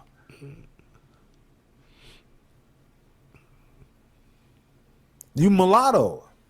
They don't even know. Or they probably do know. Speaking of Lotto, you see your girl out here losing that weight. Who, Lotto? Not Lotto. You talking about Lizzo? Lizzo. Geez, yeah, let me not put down on Lotto. Lizzo. Lotto losing weight too. Lizzo out here losing that weight. And we called it. We already knew what was going to happen. They come out fat. They get all the body positivity. You can't no one tell them nothing. They get the bag. Then they end up losing the weight and saying they did it. They didn't do it for critics. They did it for themselves, but now they're happy. But what about all the people that you led astray? We've seen this play too many times from Monique. Yeah. Think of anyone that's been fat. Once they get that bag, they lose the weight, and they swear they did it for themselves. But that's the thing about the fat. They told you that it was body positivity. They love their fatness. They ain't going nowhere. But as soon as they get the bag, they get rid of the fat. The thing about the fat community is no one is meant to be fat. So it's really supposed to be like a help group for you guys. That's what it should be, though. You shouldn't be. Shouldn't make fun of fat people. Body positivity. shit like that. You shouldn't make fun of fat people, which is true, but you also shouldn't try to remain fat. Like that's not a healthy thing. Well, just because you are fat. The body positivity movement is exactly that. Just like we're not making fun of fat, it's normal. We've gotten ads, we got swimwear magazines, we've got plenty of stuff where we're just showing regular people fat, out of shape, this and a third, and that's the standard. You're a jerk if you look at this. It's just all marketing and delusion. Yeah. You know how that goes. And they're not wrong. Fat is normal because most of the country is fat. Fat is normal now because we normalize it's fat is normal. Yeah, we've normalized it. Fat is normal. It's not fat is normal. Yeah. Fat is not biologically normal, Swerve. It is now, though. For us, it is. It didn't used to be. For Americans. For Americans, it is. Fat is normal. I was talking back in the days, used to maybe two fat people. And the majority of people are either regular Swerve and Harry. Too fat. Yeah, it was me and Harry. It was me, Harry, and Miles. Fat people. Now you know majority fat people, and you probably only maybe two in shape people. Yeah, who's the in shape people we know? You have to think about it. That's what you say. Ain't that shit thrown? How crazy shit is. Nate, add me to the list, nigga. That nigga sitting up. Add me to the list, nigga. I'm getting there. Especially at this age, the niggas we thought was in shape, they're not really all the way there right now. But that's what I'm saying. Outside of just athletes, just in general, the fact that that's the default is that you have to actually be working on it to be that way. Everyone else is just fat. Like that's the standard now. If you're not working to be in shape, you're not going to be in shape. Yeah. You know what I'm saying? People nowadays don't accidentally be in shape. You could back in our old country, you can see a bunch of swole dudes walking around just accidentally swole. I have my daughter now. She's the oldest one, senior. She might have her abs working out. I like when you're a kid, that shit don't count. You ain't do shit yet. Yeah. Of course you're gonna have just accidentally born with this shit. Yeah, you're born. Your body ain't seen nothing yet. You ain't got no bills yet. You ain't got no stress on you. That cortisol. She didn't have to lose a good 4-inch layer of fat to see those abs. You put it on yet to even have it. Exactly. It's just there. You know, she already have it. So kids always act like they're shit. Like, oh, that youth though. I know you love youth. What literally do you know? How quick it piles on. Enjoy it while you can. Especially the way we have. I wish I knew what I know now. Especially when it comes to like health and just motivation and determination and the Mamba mentality that I know now. I'd be like, you know what? If Kobe could do it, well, I could have been in the league right now. I feel because society has gone so far off of PC culture, politically correct, body positivity bullshit. It's half the reason why we're at the reason we're at now. You know, because you can't really make fun of motherfuckers that fat. We got, of course, is that even though it's probably the biggest cost to our medical system is obesity. You know what I'm saying? Because we can't really shame it. Is out there. They got 100 different pills. But why is shaming the best way to solve the problem? It's not. That can't be the best way. Ignoring it, I know. Ignoring, acting like it don't exist. It might actually be the best way. Because you have to make you have to make people feel bad to change. I don't know if that's if you think you can't do it, making them feel good because they won't do it, as we can see. What I'm telling you is those two are not the only solutions. It's not making them feel good or making them feel bad. That's the only way. There has to be another way. All I know is the making them feel good. There's no benefit of it. There's just delusion. Yeah, you're right about that. But the making them feel bad. That's depression. Yeah, but you get depression anyways. The depression's never going there. There's some people that can't take it a bit more, but that they're depressed when they're fat. That's why you have to make them pretend like they don't feel it. It's the same. Exactly. You get rid of that depression. If people aren't calling you fat, then you don't feel fat. Which is worse. Now you don't feel it, and you're still getting bigger. You're getting all the. That's when you need to find another way. I don't know, man. To me, the delusion. There's no reason we need half the shit we do in society.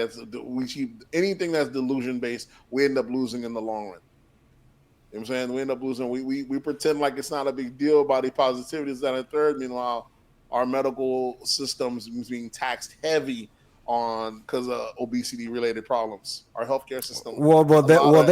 They have a part in that though, because they know what it takes to make people more healthy. but they're not going to be pushed for that. Exactly. But I'm saying, but medical, it's not just black and white. It's not that simple. It's almost like during COVID when we already knew that the people that were at higher risk were more either obesity. This other. Big pharma needs sickness. They need obesity. They need heart disease. Fat people stay inside the house, but that doesn't brand well. They just said everybody throw a mask on. Everybody's high risk. Well, now when everybody's it, nobody feels special, and then we just gotta let the shit ride out longer and longer. You know what I'm saying? So really, COVID is what you're saying is a fat man's disease. We should have just told all the fat people to stay inside. I mean, they're more susceptible to it. I'll give you that much. They're more susceptible to more and more shit. And I'm saying that's not being mean. I'm part of the fat community, my damn self. Yeah. It is what it is. I just don't know how we would have told them, "Hey, all right, you fat people." What would we have said? Like, would we go by BMI? Would we just go by a certain number? If you over 220, you got to stay home. Yeah, then you run a higher risk. We got to let you guys know. But you guys that are more healthy and young, y'all could be outside. We couldn't do it like that because it seemed unfair. So we said everybody has to be inside. But it didn't make sense for everybody to be inside because all the healthy people were still like, nah, this shit ain't working. We're telling them, no, y'all guys just don't like science and the other shit. But we already know it wasn't science. This is half of the shit we're playing. I feel like anytime we're doing this make-believe bullshit, it's kind of like the Kevin Samuels aspect. Kevin Samuels is out here dropping gems. You know, he was being a little harsh with it. When he was alive, I was one of the biggest advocates talking about, nah, he's not, he's a bit mean and shit ain't going for it. When he died, half the people that are critics of him, I'm going to say half, but a lot of the mainstream people that are critics of him are not using the same talking points because they're either at the point of which he said it, where they're like either their market value has gone down, or they've come around to the terms that they've led so much people astray. Now, do they go back and say Kevin Samuels is right? No. They just repackage his message and make it seem like they're dropping the gyms now. You know what I'm saying? Or anything like that. Anything that's in general that we don't deem that's not politically correct in society, we're going to either mask it one way and then act like we don't see the ramifications the other way. If that's not too good, if that's not to go too in depth. Speaking of, is that my thing? Y'all seen your boy Ludacris this past week drinking that water? So what's up with glacier water? Is it safe to drink glacier water or nah? Because I see people roasting this guy talking about some. Well, I seen Dr. Berry posted on it first. Yeah. I seen people saying, I always thought you're not supposed to mess with still water in general unless the water is running. If the current is not running, like a river, you could a river is that's it. Yeah, river or stream. If it's still water, you got to boil that bit at the very least because you run a risk of shit sitting there. But yeah, if the water isn't in motion, if you have to sit still, then it's an issue. Glacier water seems like you're just sitting still, especially because it's an ice. Yeah, but that shit ice cold. When you know, it is ice cold. But plus black people say ice don't carry germs, so maybe that's what he was thinking. Ice don't carry germs. That's a lie. Ice carry germs. Definitely, it's just water. I've been saying that phrase for the last 30 years. Okay, so germs. this glacier water, is it a brand of water or was it like at a glacier? He was at a glacier. Yeah, that nigga just drinking water from outside? Outside. He deserved what he got. Nigga, what are you talking about? That's what we're saying. Nah, he doubled down. He came back and said, I don't know, niggas talking shit, but that was the most. He said that he's a water snob. And he said that was the best water he's ever tasted. But the thing is, he shot the video. Of course you would say that. He shot the video from the bathroom. He said, notice where he's at, guys. That's what Barry said. You never seen the follow-up video? Barry did a second one. Oh, the second video? Ludacris might have just came from blowing that shit up. Because he did do the follow-up best video. Best water ever had. Yeah. Nigga got massive diarrhea right now. Yeah, that shit running through Luda. So what was the point of him drinking the glacier water? He just was at a new site and he always wanted to try it. He like, this shit looks so fresh. It's safe from the peaks. You know what I'm saying? The shit does look like a damn commercial where he was at. It was all white. The water looked like it was just straight like glass blue. People got some nerves, man. Y'all mad at y'all over here. They're mad because he's a black man and we don't do shit like that. If we would have seen a video of a white man dumping his cup, I would have been like, hey, live your life. That's what you do. But we don't do that. Luda out here taking glacier shots to the head like we ain't got three or four boosters in your body right now. of God knows what. Saying shit. saying shit. Luda's ain't no more reckless than anyone else is. So, they're saying we don't know what Luda's going to come back with. It's crazy to see. Luda about to start a new epidemic. You seen they said that monkeypox is about to come back. That monkeypox shit is scary. I seen like around COVID, like a little bit afterward, and that monkeypox came out, and you're seeing the pictures. I'm like, COVID, cool, whatever. People getting sick, y'all coughing, whatever. But then you can actually see it now. That shit's crazy. Big ass bubbles on your face, on your hands. Have you ever guys seen it in person? Nah. No, thank God. Yeah, but I seen the video. But I'm like, whoever does see this, if you have this, there's no way this guy's walking out in the street. Because I know you got COVID, people take a chance. You got to go to Publix. Fuck it, I'm gonna just put Max on. I'm going to Publix. But monkeypox, ain't nobody leaving the house. I don't even know anybody that ever had monkeypox. It's probably been like maybe. I don't know anybody. Yeah, it'd be crazy if you do. Yeah.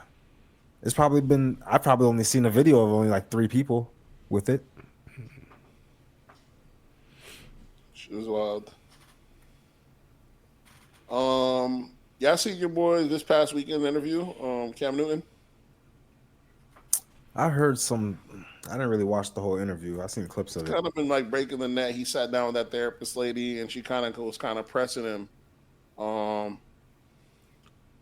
They kind of was pressing him on like how he has, I think, 8 different kids with 3 baby mamas, and 3 or 4 baby mamas is that, and he says he still wants more kids, and he still hasn't, the actual outcome, he's not married yet. He's still waiting for his wife to come along, and which is a big deal, I guess, because the girl that one girl he's dating right now, that Instagram comedian, like she did an interview not too long ago, saying how she's like a pleaser.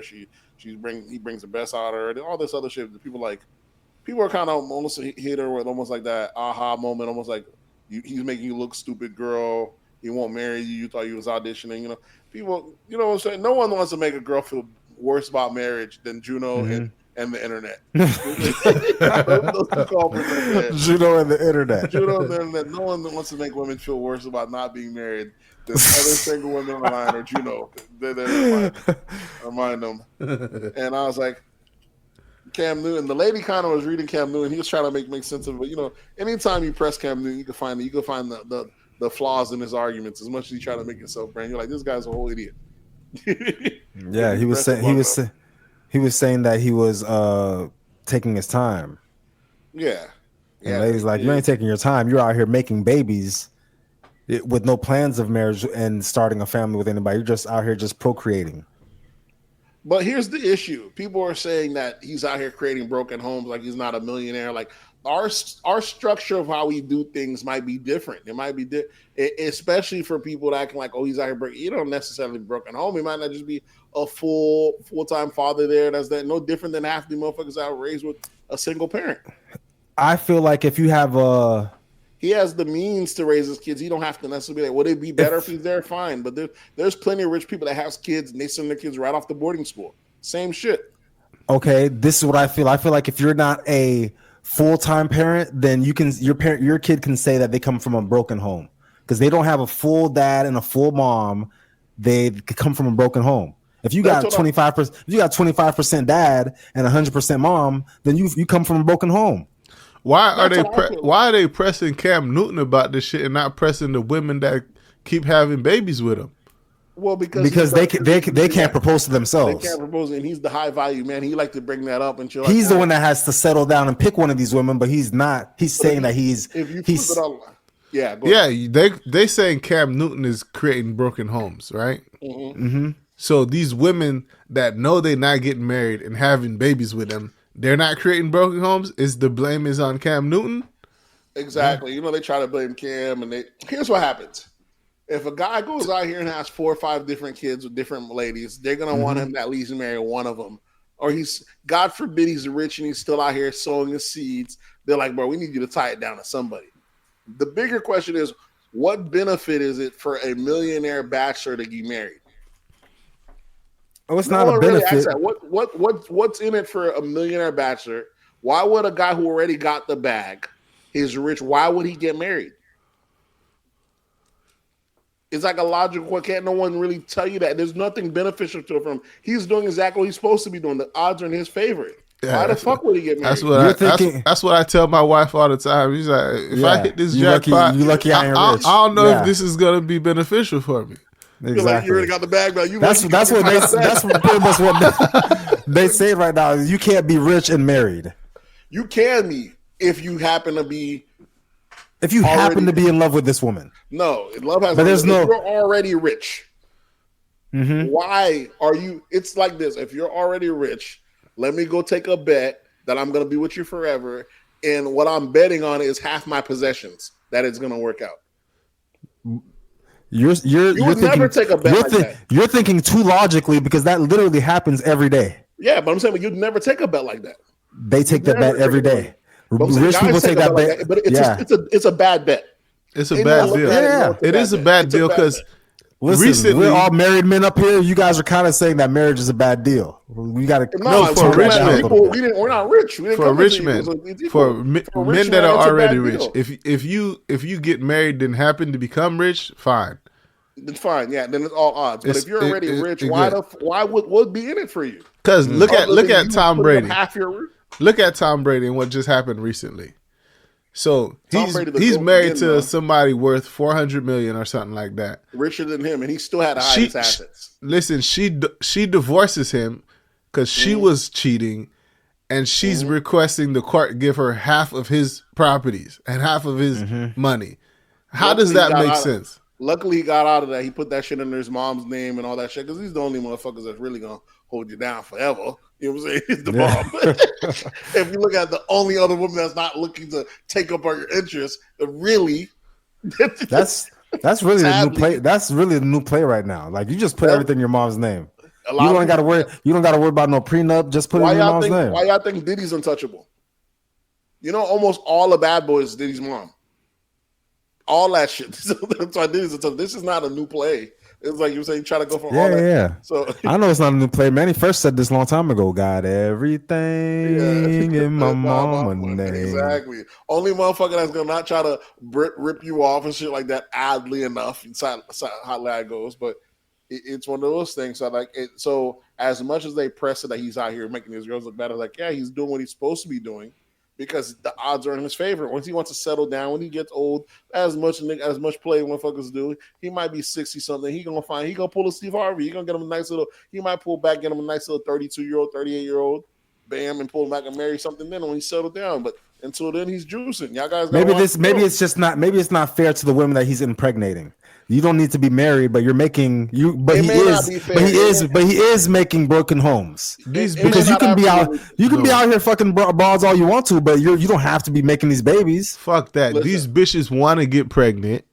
They want to have this baby, and not in Juno's terms, anyways. So they want to get pregnant. They want to have these babies because it's their way out of the hood. And they know that. So these bitches is getting a good deal and they treating my dog Cam like he's the scumbag. These women are the scumbag. They're getting a good deal, but the women aren't even the one complaining. It's the media, everyone else around it that's got to hear say like these girls. They want because they have a good deal. The media wants them to have a better deal, which would be living in a house with Cam. But people don't realize how would that benefit Cam? That shit don't make no sense to Cam. Yeah, it wouldn't benefit Cam, but it would benefit the. I don't like this slander of Cam Newton, Nick Cannon. Listen, these guys are living their life. These women are choosing to have these are planned pregnancies. Exactly. Let me show you. Elon Musk has about, I believe, like 12 kids, some shit like that. Multiple baby mamas. This was the was that founder? Was that one app that just got arrested recently? Not Reddit. He has some kind of encryption software, kind of like WhatsApp and shit like that. He just got arrested recently. He got a bunch of kids. Nigga got 100 kids across a bunch of states. He's a billionaire. No one cares about this shit. Happen. This motherfucker, I got kids. I'm a billionaire. This is what I do. I'm out here sowing my seeds. Got different ones. It's a non-issue. Why y'all think it's an issue? It's because the problem is when they do it to these black men try to cop pleas and try to explain themselves. Yeah. When they question Elon Musk about why he's having kids with what's name, he just tells you, "I'm populating. What's the problem?" What's and the problem? You got to leave him alone because the white community needs the population. The black people, we already have an issue. We have an issue with broken homes and absolutely wrong. We need the population too, though. Yeah, our population numbers are just as bad as the white people. It's worse. It's decreasing because we used to be 15% of the population of America. Yep. Now I think we're down to like 11. Yep. These Hispanics are taking over. They're like 16% now. 1 in 4 of our kids don't even make it the term because they're aborted. It's like a quarter of all black folks that could be here are not even here. Period. We out here pushing our main agenda, talking about pro-Harris because they're out here putting abortion on the ballot. It's like black folks don't have bigger issues at hand when our birth rates are freaking dwindling or going worse. White folks are here trying to import in more white people because their numbers are going down. Meanwhile, they're telling black folks go ahead and have abortions, and we're just voting like the shit. That's why I feel like that pat on the back shit, like look the other way, it's all cool, you have your rights, but at what cost? We're losing on every front because we over here making motherfuckers feel good. No, that's cool, man. Get an abortion, just keep doing it. Like this shit is, to me, it's a slap in the face that we treat abortion like it's just regular what do you call it? Birth control. You know, they say every nigga is pro-life until they ugly bitch get pregnant. I'm not pro. It's not that I'm pro-life or anything. I'm not pro-life. You know what I'm saying? I'm not anti. What I'm saying is this should not be our hot button issue because it's not like it's a thing that's unavoidable. You know what I'm saying? We can just put on a condom or just not. It's not a thing that we should be voting on people's behalf for. Like we have bigger shit we need to worry about that before abortion. We're gonna let these white women hijack the whole thing. They got these women thinking like this is the priority. How the fuck is this the priority? Like a kid ain't hold y'all up. You have a whole generation of just, like I said, just dropping off, not having kids. Now, what do we see? The number's gone down. Every aspect of it, it's not beneficial. What should be the priority for black women? What do you mean for black women? Specific, I'd say the black family. The black family. Yeah, it'd be finding finding a mate. That should be their priority. Actually, what I'm saying, but how can the government help us? Like with abortion, you can vote on that. What should be the issue that we can stand behind, as black women and say we need. I'm not me, but I'm saying black women because you're saying black women are they're being led by the white women. The white women is pushing this abortion engine on them. Feminism, the white women are pushing that on the black women. What should the black women be pushing themselves? Making sure that their community is good. All the shit everything that the Democrats claim to push, all the shit criminal justice reform, all that bullshit. Here's what happens. Here's what I've realized as of late. Black women has been kind of, because like I said, because of the coddling thing, they've been kind of giving the women in general, if you can say, anytime you say think of real estate. Anyone tell you, you get a house, you put it on Section 8, you can just rent it out. When you hear that term, you put it on Section 8. If there's a whole industry, people getting rich off that, who do you think they're getting rich from? These are all women. Each time you hear Section 8, these are all women in a house with no kids that are being smart. You know what I'm saying? There's a whole industry people are getting rich off it because there's a whole government backing these people to give them free housing. What's saying? Men don't have that same thing. If a man has to raise his kid, there's no Section 8 for the guy. You understand? That's why the men should be raising their kid. Well, that's what I'm telling you. So as long as you have the government will come in and play half dad, this and that, the women are able to rock and say, I don't need a man. I can go get a degree. I can do that. They're able to get however they get themselves better status in there. But you're able to separate. They're able to become more and more separated from their men. But they still need their men at the end of the day, or it's only going to make it more and more skewed. So as they feel like they outperform their men. Let's say the middle of them might outperform the majority of their middle of their men, but there's not enough of them. All of them might want the top 10% of the bracket. Why would the top 10% want to? Why would he want a single deal? You know what I'm saying? He's the Cam Newton of it all. He want access to as many women as possible. He's the top. He's the in that situation. You make him the You think of all the baby mamas of all these rich celebrities. You don't think those baby mamas didn't want to have their kid be in a house with a mom and a dad? No. Yeah, sure, but they no. they could. Not the ones trapping niggas. There's not the ones trapping there's niggas. bitches Exactly. trapping niggas. They're trapping. Their trap is a second option. Their second option is okay, baby, child support. The number one option would be, let me get this ring and let's raise this kid together. But this guy's out here. This is not true, Swerve, because half of these times these chicks are having kids with people they're not in a relationship with. Because they know that relationship part's not gonna happen. This guy wants to have sex with me. It's all we're all preying on each other. This girl wants the baby. This girl wants this family, wants to be with you forever, whatever comes with all the celebrity that you have, but you just want to smash. Yeah, that's a wild thing to me to say, let me just have the kid with him instead, though. That seems hella stupid. If you just want to smash and you want to have a kid with him, like, I think I'm gonna have the kid with him. Like, exactly. That's why I can't be pro what Cam is saying, because you can still smash all you want to. You do not have to make children with these. Well, he don't choose. I don't want to. He does choose. You just said it's not. We're using birth control. We're using it as birth control when you could literally just use a condom. That's your choice. No. Swerve, at this big age, you putting on a condom? Well, this is what Nate was just telling me. Nate was just telling me, why are we using abortions as birth control? It's because nobody's using condoms. That's why. Well, I mean, it's not only that. What I'm saying, it shouldn't. I will never use a condom until I die. Well, you're married. That should. Even if I get unmarried. That nigga talking about before he ain't never used one in my life. Nigga, in my life. Everybody first time was raw. No? I would assume so. If you put on a condom while it's your first time having sex, you're probably a weirdo. You're still a virgin. That's the shit that happened on TV. That shit don't happen in real life. What, condoms? Yeah. When the girls stop you. Yeah, when they stop you and they be like that shit happened in the wood. That was their first time doing it. I don't know if y'all remember that movie. Classic black movie. I don't know about that. Yeah, the Woods are definitely a throwback. But either way, I mean, I lost my train of thought. I'm basically saying I feel like the government subsidized the two to separate. As you can see, the white women were saying they want to separate from their dudes. They want to find feminism. They want to separate. But at the same time, they be married a good 2-3 times over. That's what I'm saying. It's not true. The white women don't do it. Because the white women could be successful, all that bullshit, and still... they'll still preach their feminism and shit like that, and they'll still be married at home. But what I'm saying is they can still preach that. Like, what happens is white women might be like, let me get with a dude I don't like, and I'm going to go on and do my boss bitch shit, go be solo. Maybe even do that for a little bit, go back and get remarried. She could go and play both worlds as many times because she got enough suitable candidates. There's enough white guys that want to get married all day long.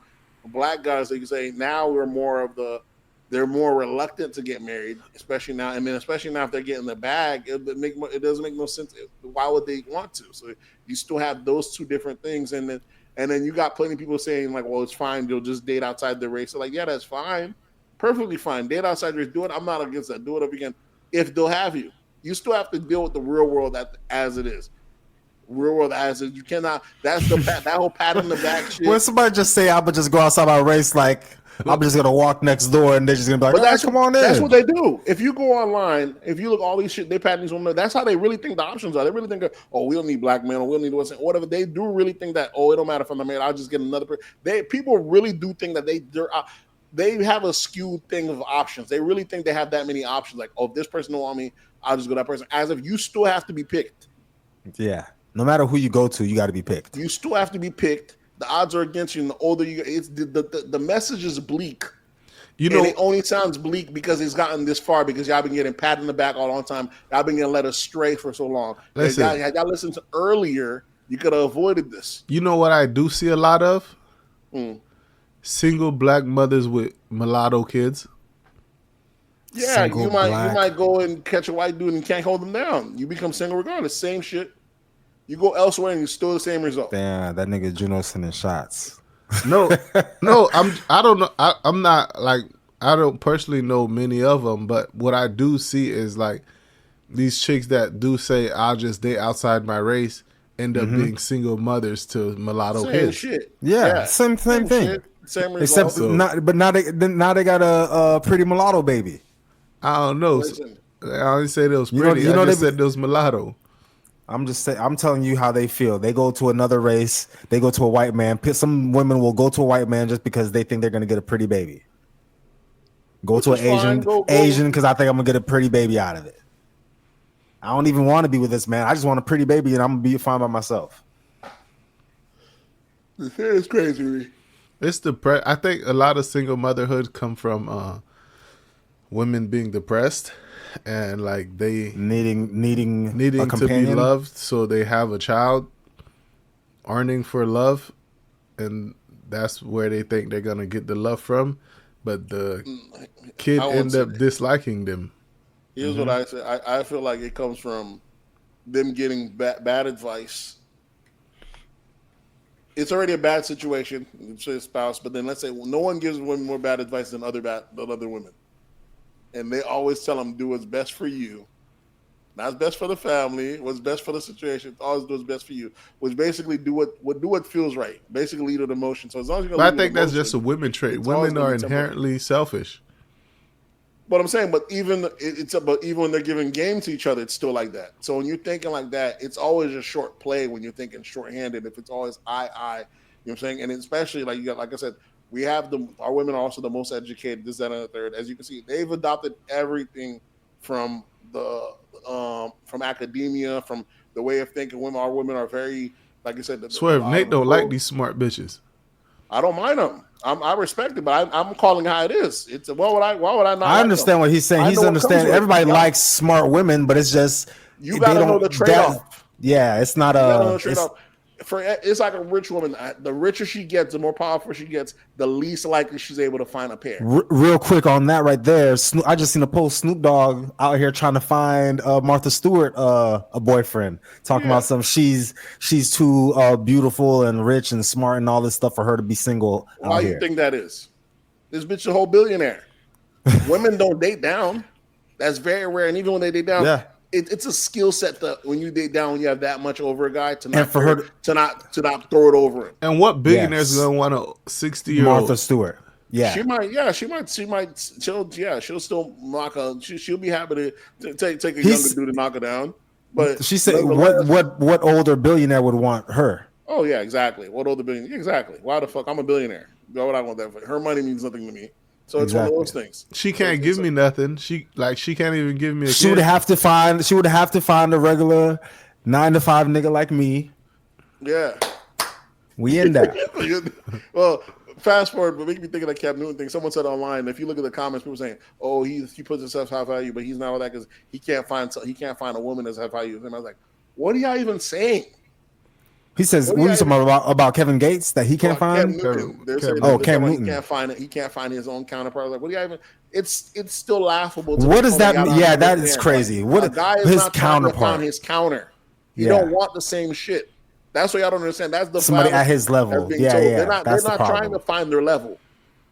They're trying to find. I think the problem is these guys like Cam Newton and Nick Cannon. They need to spread that message. Like, I'm not trying to find someone like me. I'm not trying to find a boss. But they can't. They're not answering it. Yeah, I know. They're not answering it the right way. But plenty of people say it. Niggas sprinkle all the time. Kodak tell you, I just need somebody that's gonna listen. Niggas say just the basic shit. Yeah. And then people say, oh, what is this nigga's obsession over submissive? Niggas will keep telling you, what good is a bitch that ain't gonna listen? That's the thing. Women don't Tesla. Listen. Women don't understand that men don't want the same thing they want.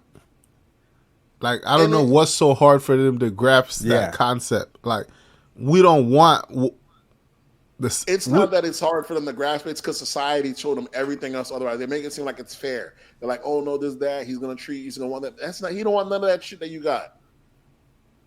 Actually, wants the opposite. Yeah, you want somebody tall and fit. I want somebody short and fluffy, fun size. Listen, man, the dumber the better. And you can't say some shit like that. That's thrown. Yes, thrown. But there's some motherfuckers that feel exactly like that. They're like, yeah, you need somebody like an Ice Spice. She's just dumb. She's just dumb and pretty. That's it. Like, I see some girl online saying, I don't like these new guys. They know their feelings. They be knowing their worth. She's like, don't come to me if you know your worth. I like my men dumb. And she got the exact plan. That's how they want you to be. And that's how guys, anyone who's in the position of power, that's how they want. They're like, why the fuck would I want my counter to be challenge me all day long? Like, I want. Some people are like, yeah, I want to run shit over here, and this is my operation. This is how I run shit over here, and you don't. It's how it goes. This has become a women bashing episode. What's the thing they like to say? Oh, he can't handle me. He can't handle you. It's misogynistic, but it's why am I handling you? But my thing is, I feel it's still. I don't want to put women back. Like I said, it's society. It's always been to empower the other. I feel like it is mainly made for retail, to branding. You separate the two sexes, like you said. They've been downtrodden for a long time, and now we're seeing the effects of them being empowered. It's not. What I'm saying is, I don't even know if they're downtrodden. What I'm saying is, like, for commercial reasons, they've been given a battery in their back to be told that they don't need nobody, this, that, and the third. But the system was never designed that way. It's never in their favor. There's still more of them than there are us. The more they power up, they're just secluding themselves. There's still more of them over us. Like I said, I forgot. I think I said that they showed a study. I forgot they said about 1940 or something like coming up. I forgot they said like half the women gonna be single. Or like, and then someone in the comments said, "Damn, that's a lot of side chicks." And none of them really think about like that. Like that's exactly what it's gonna be. It ain't like that. The rest of y'all ain't gonna have sex. There's gonna be a lot of y'all gonna have to be sharing more dudes. Yeah. The few that is gonna have the option. It's gonna look like a bull economy for niggas when they got women like, oh man, there's women for the picking out here. And then nobody getting wifed up. It's just a bunch of single dudes and a bunch of single women. And then as they're getting richer, and women, as they get more and more money, they become more and more men. They become more and more masculine. They end up start adopting the whole "I don't need to be married." After a while, let their bread. When they end up having enough bread that they can't find a counterpart, now they're cool with not marriage because they don't want to put their money up on the line. You know what I'm saying? It becomes the same thing. So it just becomes one of those things. It becomes the point where you make so much money and accumulate so much power that you're actually hurting yourself in the long run. I'm sure while you're out taking trips, and that's if you only think about self, because I hear a lot of people say when women get money, they say, I don't need a man. I'm good. When a man gets money, he says, I can take care of my family. Yeah, it's different. But they didn't like. I'm not saying women are taking care of their families. I'm sure there's staples, or they got a bag. There's staples in their community. They're doing shit. Women do plenty of shit, but their direct family. Exactly. Yeah, their direct family might take an L because they might not have a direct family. They might have to. Yeah. They have to, the aunties and all the other shit because they're too busy chasing the bag. But a single man doesn't have a direct family neither, though, right? A single man could have kids. What do you mean? I mean, he doesn't have a direct family. Just like a single woman doesn't have a direct family. Well, I'm saying he could just have a baby mom. He could just what's saying. He could just do. I'm saying, but his mindset is still, I'm gonna take care of these people. Exactly. When women get it, it's like I'm gonna take care of me, and I'm good. You get what I'm saying, Swerve? I understand what you're saying, but let's say, okay, so what you're saying is, okay, the guy has the guy has a baby mom. He comes up on money. He's like, all right, now I can take care of my baby mom, even if I'm not with her, and my kid. But if she comes up, she's not gonna say, I'm gonna take care of my kid and my baby daddy now. Yeah, that's hell. She's gonna say, now I can take care of me and my kid, and I don't need no man. It's a me and mine. Yeah, mindset. Okay. There's no outreach and make sure everyone else. I mean, let me take care of. Yeah, it's as simple as that. It's How many female philanthropists we know? They're out there. I mean, they're heading the company, but whose money is it? Yeah, they become philanthropists after the divorce.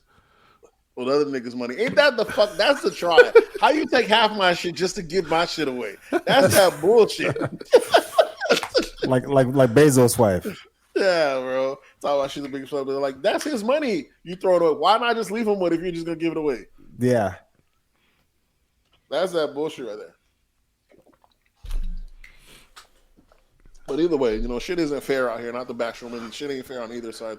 No different than for men. Men, the way it's programmed right now, it's almost men's supposed to live a life of service, give for family, and just die unhappy, happy wife, happy life, and just chalk it up and call it a day. If you're not doing that, you're not seen as a real man. Yes, sir. That's it. If you're not just sacrificing on the field, and that's it. So everyone has there's a catalyst to both sides. It's not like you got to get out of the trenches. This is what real men do. Exactly. Ask the Bull Dykes. They know. Even if it's unfair for men, there's never going to be nobody's going to fight for us. Exactly. And say, it's not ever going to be a groundswell of men saying, "Oh, that's right," because you got other men on the other side saying, "So what?" Because that sounds gay. Exactly. Half of us don't. Half of us are cool with the system. Yeah. Half of us are cool with our own enslavement, or half of those things are cool with the system, and half of us are like, yeah, enough complaining. What we're gonna do? It's because our enslavement is bettering our other half, and we don't want to see them struggle. We don't want to see them. It's in us to take care of them. That's why when we come up, it's in our first instinct is, okay, now I can take care of my baby mom and my kid. Their first instinct is not to take care of someone else, because their instinct is to be taken care of. Take care of. Exactly. That's why when you get that money, they're not thinking, oh, I can take care of somebody else. That's not in their nature. All right, let's get off of women bashing. Let's talk about more delusional women.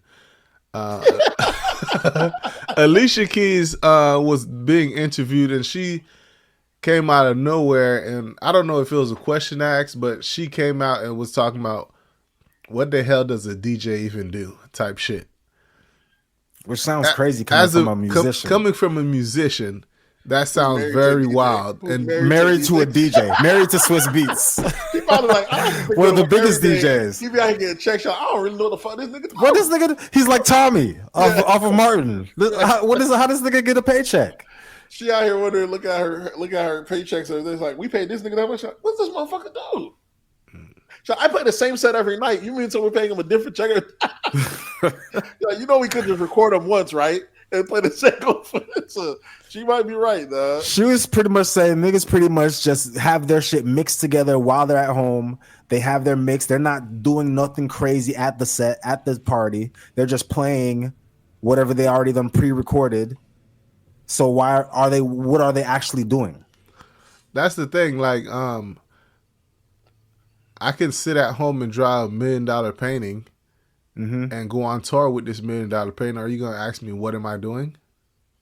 Yeah. Because I'm not actively painting. Yeah. I put the work in already. I think maybe the DJ she's talking about, because I haven't seen DJs that's actually putting work in like live in front of you. I mean, if you ever go to concerts, like we said this before, sometimes the best shows is the pre-show before the those are DJs. There's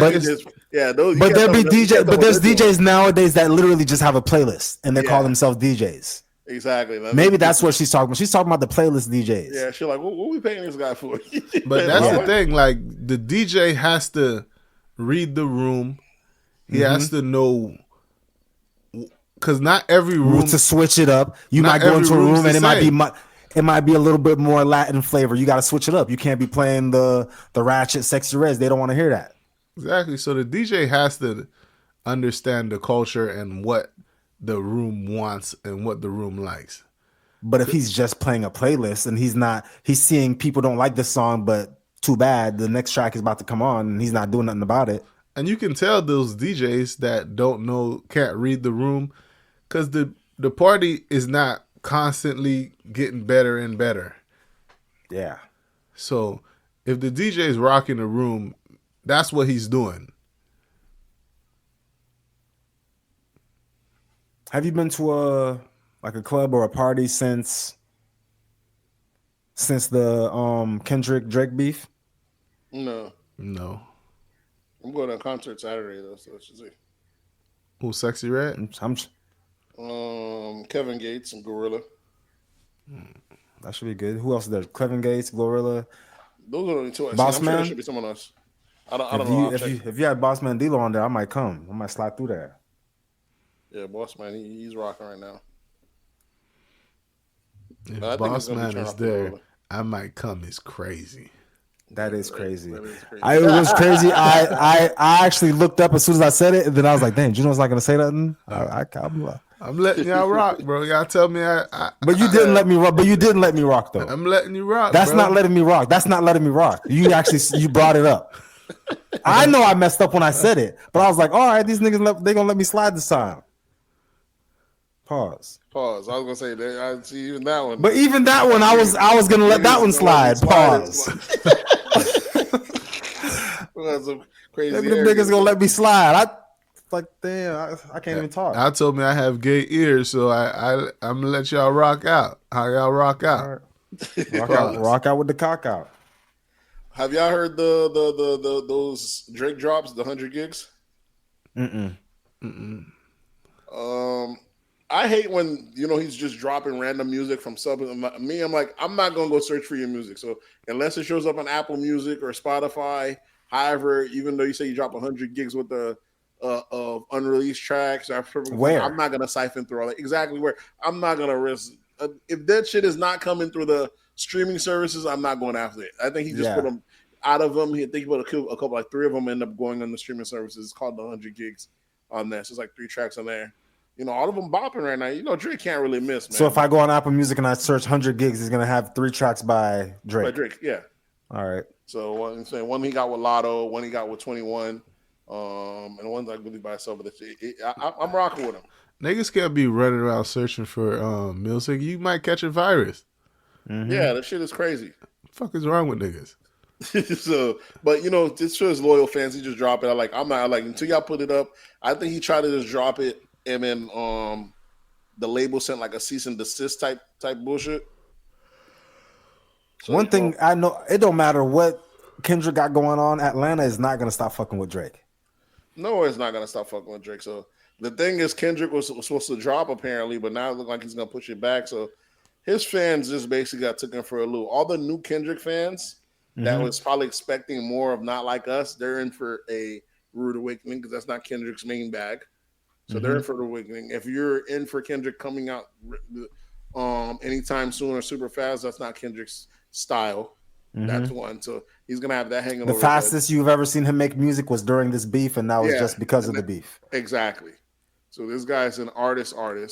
So y'all just gonna have to wait, And simple as that. And as long as we try to make it seem like it was over for Drake, Kendrick, like, listen, y'all picked the wrong contender for it to be over for Drake for you. This motherfucker. I don't think anybody ever thought it was over for Drake. But that's how they try to brand it. They did try to make it seem like Drake goes out of here. I think when they said it's like this rap beef is over, like after Not Like Us came out, we were like, okay, this is over. This is done. You're done. Not like you're over with, but this rap battle is over. You lost this battle. They try to take the kid out of the position. They really try to. I don't think so. I think if you think logically, Drake is too.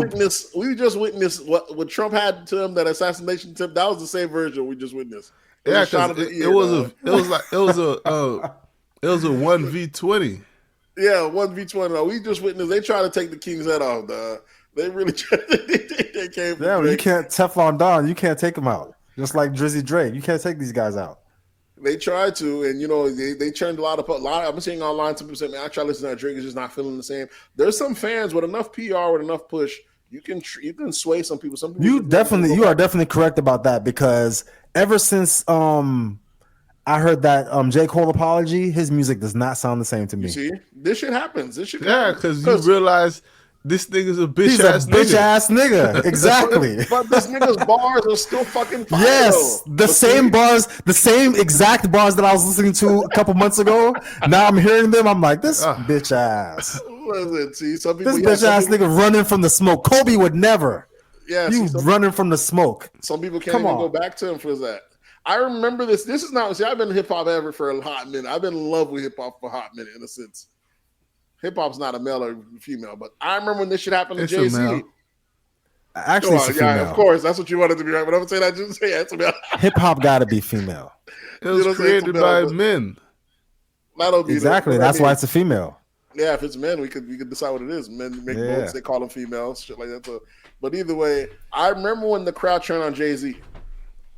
And I remember I kept being vehemently trying to tell people, no, man, listen to this track. That was the wrong track. Motherfuckers was not trying to hear it. What year was this? Around what time? Super Ugly. Yeah, when he went at it with Nas. When Nas came back with that fucking soprano sample, that soprano, God yourself a gun, you couldn't tell. Jay-Z couldn't have done shit. Yeah. That was the equivalent of Not Like Us. Yeah, once you drop that sample, that Sopranos, you got in the culture, got yourself a gun. I got mine, I hope you got. It don't matter your... how much lyrical Jay-Z was getting, niggas was not trying to hear it. Yeah. Like, get that boy Hov the fuck up out of here. And I was so fucking pissed. I'm like, nah, but. And I remember they almost did the same shit when Hov was going against Dipset. Sometimes it don't matter how raw you are. If you ain't got the pool, you ain't got the knob, you can't control the culture. Mm-hmm. It was that shit. It is what it is, dog. I seen Jim Jones out here talking about Jim Jones and Cam out here really making Hov seem like, man, that guy's lame. Don't pay him any mind. And half the culture was like, yeah, that nigga is old and lame. Yeah, that nigga is trash. And it was crazy. That was the first time I ever seen an icon just get dissed by half the culture. Like, get the fuck out of here. What's going on? But if you got enough suction, dog, pause. You got enough cool. Yo. Pause again. You got enough rake. You can reposition people's views of how you see people like that. Yeah. Look at fucking Michael Jordan. There's fucking smear campaign going on right now, and people's just like, oh, the 90s was trash. Michael Jordan didn't have no left. He couldn't win without Pippen and Phil. This is all talking points we've already heard, but now it seems like it's like literally being pushed right now, heavier than ever. Because you either gotta tear something down to build something up, one or the other. Yeah, you gotta remember when we grew up with Jay-Z, right? Here's what I realized: Jay-Z made it seem like he was number one throughout our whole career. When someone broke it down to, they said Jay-Z was never number one. Never been. He was never number one our whole time we were watching him. He's always been top three.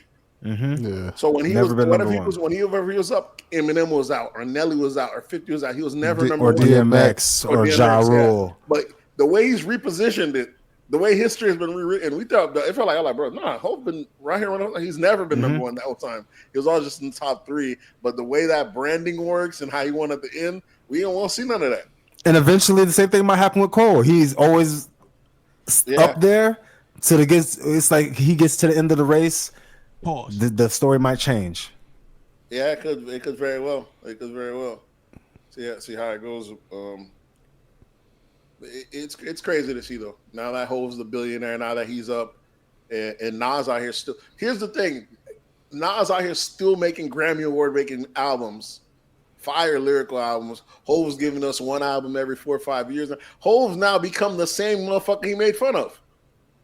Yeah, definitely. One hot album every 10 years. Yeah, remember he used to say that. Now Hov's doing that. Nas out here dropping them shits right and left.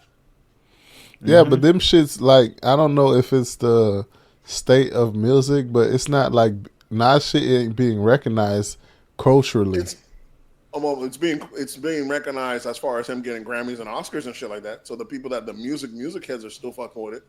It's just not as far as crazy numbers and streamings. Young kids ain't fucking with it, but the lyrics, your rappers are still fucking with it. So that's why he's gotten more Grammys and shit after the fact, and he's still getting shit. So while he's still rich, so you don't got to do all this bullshit. Ain't got to run around, get a bunch of features. Ain't got to be all up in everybody's face. He could just do the art and get the recognition for it and keep it moving. You know what I'm saying? While Hov still got to leverage his fame for other shit.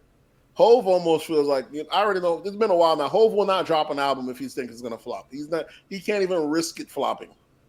So he's not dropping another album.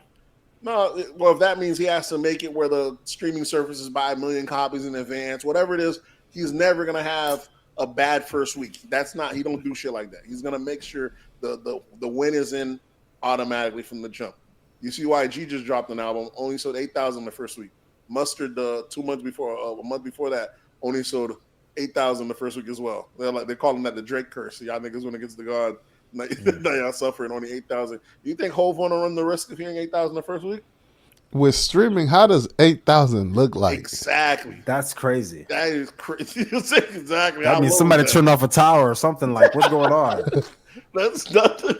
So it's so low that 8,000, you're a multi-million-dollar artist. This shit is crazy. But as you can see, you know what I'm saying? And then 8,000 is crazy. Yeah, 8,000? 8,000. That doesn't sound real. And that's what, and yet it is. YG, these are not streaming numbers. Not streaming numbers. That sounds crazy. He sold 8,000 his first week. So I don't even know if that's physical copies. That might just be out of total, because you know how they can convert. Yeah, that's like the streaming combined. Like I think exactly. I think it takes like, is it 20 20 plays for it to count as one record. Whatever. So exactly. So it's very low street. That's what I'm saying. So it's like that, bro. That shit's crazy. So he only sold 8,000. You know, Hov with music being so accessible to people now, for you to only get 8,000 is like, catastrophic. Peanuts. Yeah, that's crazy. But that's what happens when you dropping albums with no rollout, no nothing, and you just gonna drop it. Like you ain't care. But a big name like that, just off your name alone, you should be able to do better than that. Them boys thought they're gonna off all that bullshit Kendrick did on that stage, get all them all on stage. They thought they were gonna ride the LA wave right to the top. All that shit's a dud, as we can see. Even Drake's 100 gig drop, he just dropped them. I think it debuted on the chart at like number 64, number 25. People saying, does this mean Drake flopped? They're like, no, he just gave y'all. He literally not promoted. He just gave a throwaway, and then it was removed from the sites, and then y'all asked for it, and they put it back on the sites, not promoting it, and now it's at 25. These guys out here doing full-fledged albums, dropping them, and trying to do the last one rollout, and only selling $8,000 the first week. Yeah. So it's. You got to have your own fan base, though. That way they know you're coming and kind of saturate there. But this whole last minute or quick pop-up album, shit like that shit to me, I never even liked it. I felt like Hov and Beyonce Ben was overdoing it. All these surprise albums, I'm like, bro. But they're the only ones. Well, at least Beyonce. I don't know about Hov, but Beyonce, she can. I was like, it's too much. The people, but it depends on the artist, bro. Beyonce don't have a problem with it. Yeah, Beyonce and her listeners don't have a problem with it because they will be out. Yeah, but like, if you're getting those listeners on a pop-up, how much more will you get if they know it's anticipated and it's coming? I don't get the concept of them doing this last minute. For whatever reason, it works for them. Beyonce and them, it keeps working for them. But to me, I was like, I would think that if you actually let people know you're working on an album, it's about to come out, here's what they say, you get way as big as she is, you get even more of a following with. I don't know, man. But like I said, even Beyonce can't be looking like she could take a loss. Their brands are too much set on just winning that they don't even take any risk anymore. Yeah. The same reason why you won't see LeBron James in a dunk contest. Exactly. The perfect example. Yeah. He won that McDonald's one all those years back. He never went back anymore. So to me, I feel too much to lose. Too much to lose. I don't know if I guess it depends. If you look at it from the fighting standpoint, look at Mayweather. Mayweather retired undefeated. Now he only does exhibition matches. You know what I'm saying? It doesn't matter. But when you got guys that don't stop when they're on top, we see guys go from super forces to nobody. Look at Deontay Wilder out here getting knocked out by plumbers. Everybody. By plumbers and shit, getting his ass up. And you fight long enough. Then he goes home and knocks out his girlfriend. My dog getting a knockout regardless. I'm leaving here with something. I'm from around the way. I'm leaving here with something. And who is it? The other guy from MMA. He the African guy. All they lost. He got knocked out. Ngannou. Ngannou. He got knocked out from but that's different because he's going into a whole new sport. Yeah, that's why you gotta have respect. What the fuck you get off fighting? But he does have respect. But he almost beat the one world champion, and he got knocked out by a second one. That's what's supposed to happen when you jump into. But he's a world champion though of your sport. Yeah, his sport is similar to. You're supposed to. It's not similar, bro. They're combat sports. Yeah, but it's not. Both sports you can get knocked out with a punch. Listen, yeah, but if Conor McGregor fought Mayweather in MMA, he'd beat the shit out of Mayweather. Because boxers aren't prepared for you to feint kick. Yeah, like fake a kick. Yeah, like they won't know what the hell to do. MMA fighters should know how to box. Boxers they shouldn't, bro. Boxing is a science, bro. Nate, you don't know UFC fighters who are predominantly stand-up strikers. Yeah, they are strikers, but it's still different from boxing, though. It's like, completely different, bro. Yeah, it's very completely different. But there's you talking about strikers where niggas could slap you with the back of their fist. Elbow, you can't do that shit in boxing. In boxing, I know you can't do it, but I'm telling you that there are MMA fighters that will literally stand up and do proper boxing technique in the ring. Yeah, a lot of them started off with boxing first, correct? But it's still a different art when you have your full when you have access to your full, the access is the different. Yeah. When you see MMA fighters in a boxing ring, they don't even look like they can walk. What do you mean? In what sense? Like their movement is completely different. They don't even strut like the regular boxers and all that. Right, because they know they can't. They can't function how they normally function, so they look like they have on training wheels. Yeah, so that's what's supposed to happen though. When the pro goes into the league, you're supposed to knock his ass the fuck out so you can make an example of him. Like, but too often do people jump in another league and the people that's in that league complain, but they don't do anything to stop it. Like Brock Lesnar jumped right into UCF from WWE, and people hated it, but the motherfucker he won like a 6 round. He won like a six man spree, just beating everybody till you end up being beaten. Yeah. You might not like it, but if you can't beat me, what can you do about it? Yeah, you got to be able to stop me. Exactly, simple as that.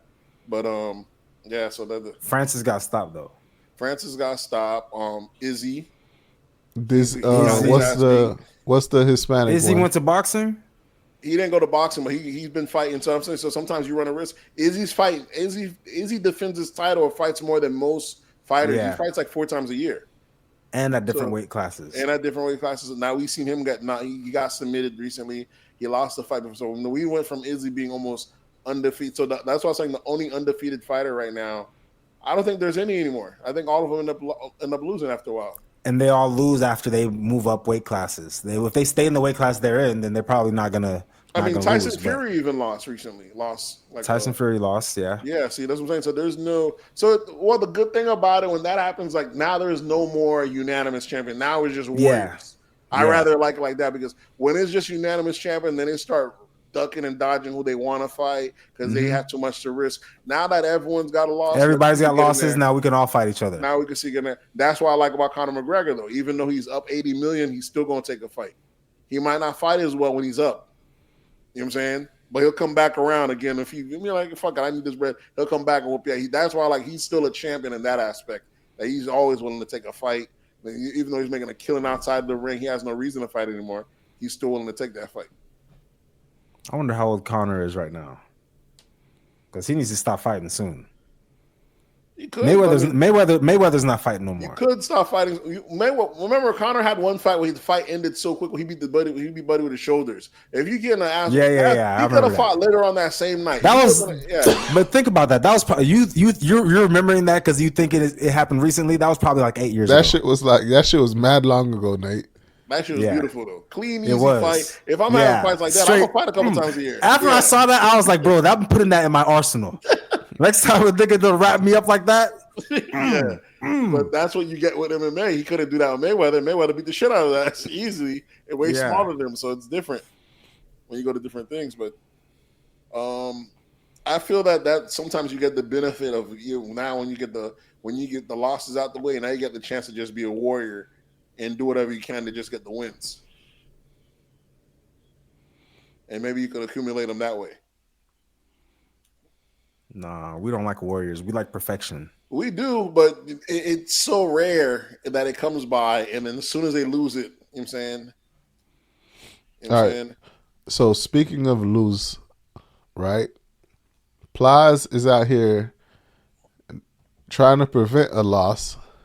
Yeah. By telling black folks or the black culture that they shouldn't be questioning Kamala about her record, about her past. Why would they do that when they don't question Trump or nothing like that? That's a loser's argument, bro. Right there. When your only defense is to point at the other person, you already lost the argument. Yeah.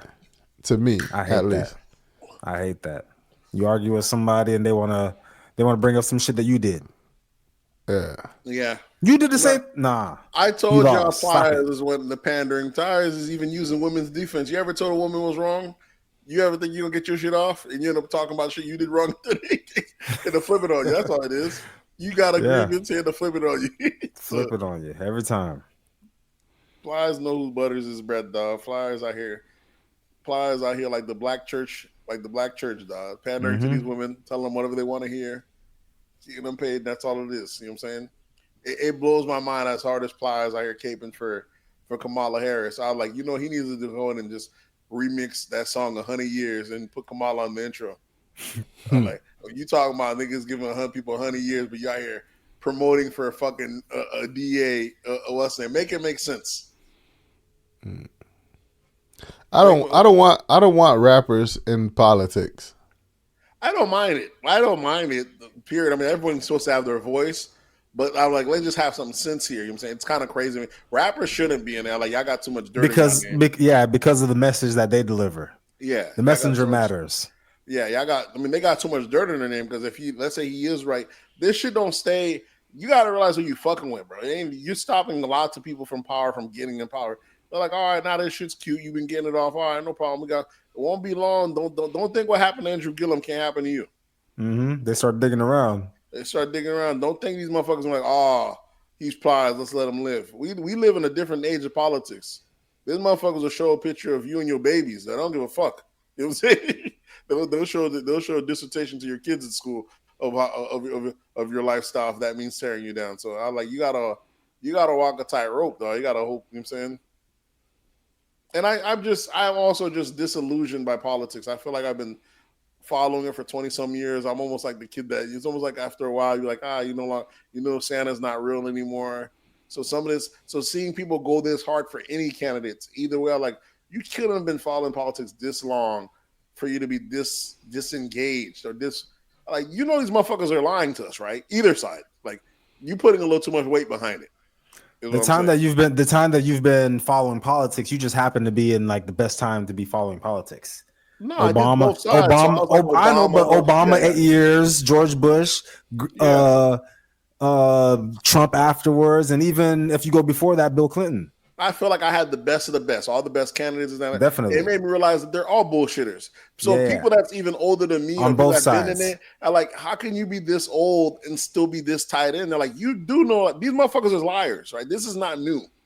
But it's crazy. Maybe those old people haven't been invested like how you've been invested in these last 20 years on both sides watching everything. Maybe they never had a period of 20 years where they were watching Jimmy Carter and Reagan and saying. Here's what it is. It ain't that you watch everything. You come into politics usually past indoctrinated to one side. So I was heavy Democrat, heavy. Watching Michael Moore films, wondering why the world can't get better. Almost a socialist, you know what I'm saying? You know what I'm saying? Then after that, as you get more and more in it, as your candidates can't deliver, after you watch a motherfucker for 20 years telling you get tired of losing everything, and then like you might get tired of losing. And you're like, oh, they might tell you he's this candidate supposed to be the end of the world. This, that, anyone. When you're like, hey, when he was in the power, I was up. Shit wasn't as bad as y'all saying shit was.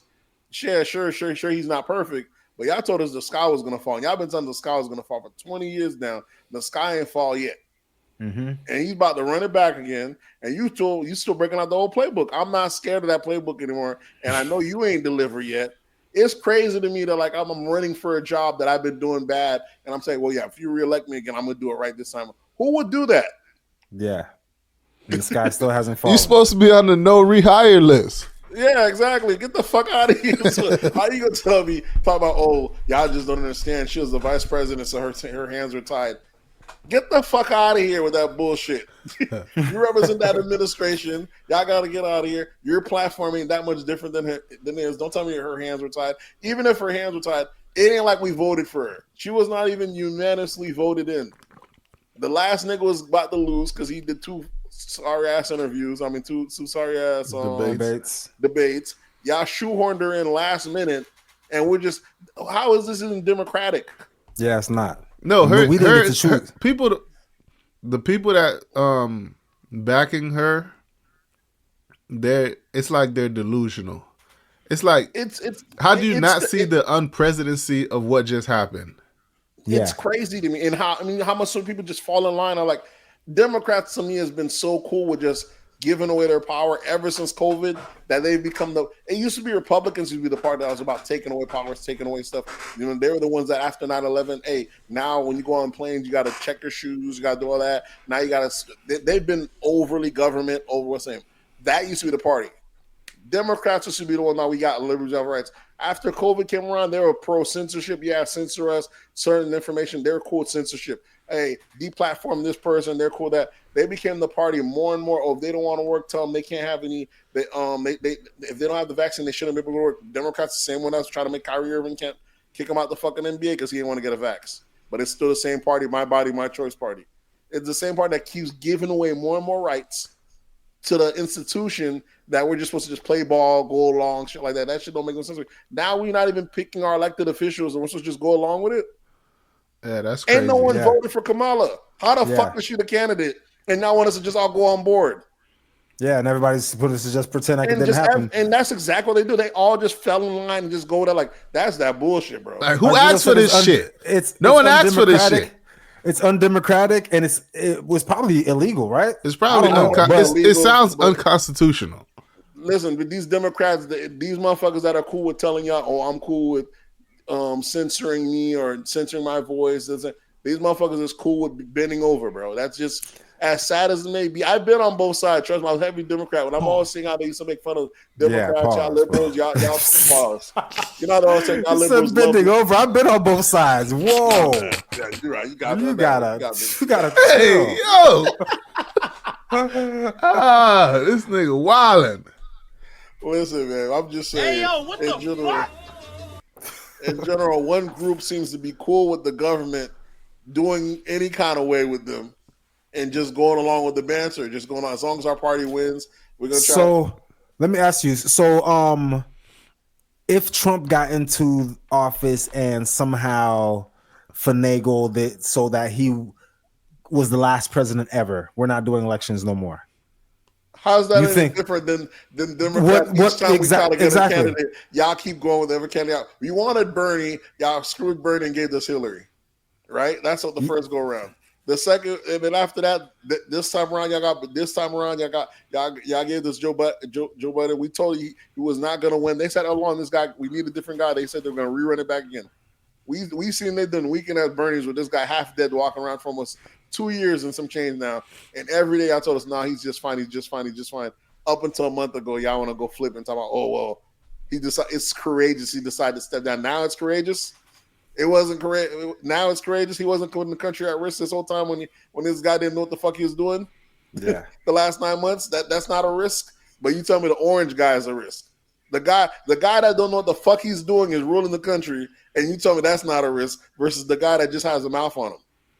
Yeah, but if Trump did get in office and then somehow says, "Hey, this is the last presidential election," Trump gotta die. He's not gonna be the last president, even if he. Yeah. What I'm saying, if he refused to step down again, there ain't gonna be no more elections. This is it. I'm the guy. At least it's someone we voted for and we know the guy who's running it. The other guy was literally a puppet. What I'm saying is that's unconstitutional, but people would. That's just like how you're saying we would probably just look by. We'll just look past it because we voted him in.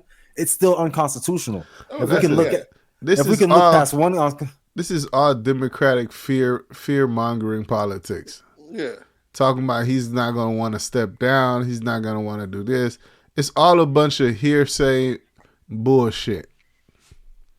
Yeah, I don't think that's going to happen. I'm just saying if it did happen, it would be just as unconstitutional as what the Democrats did with Kamala Harris.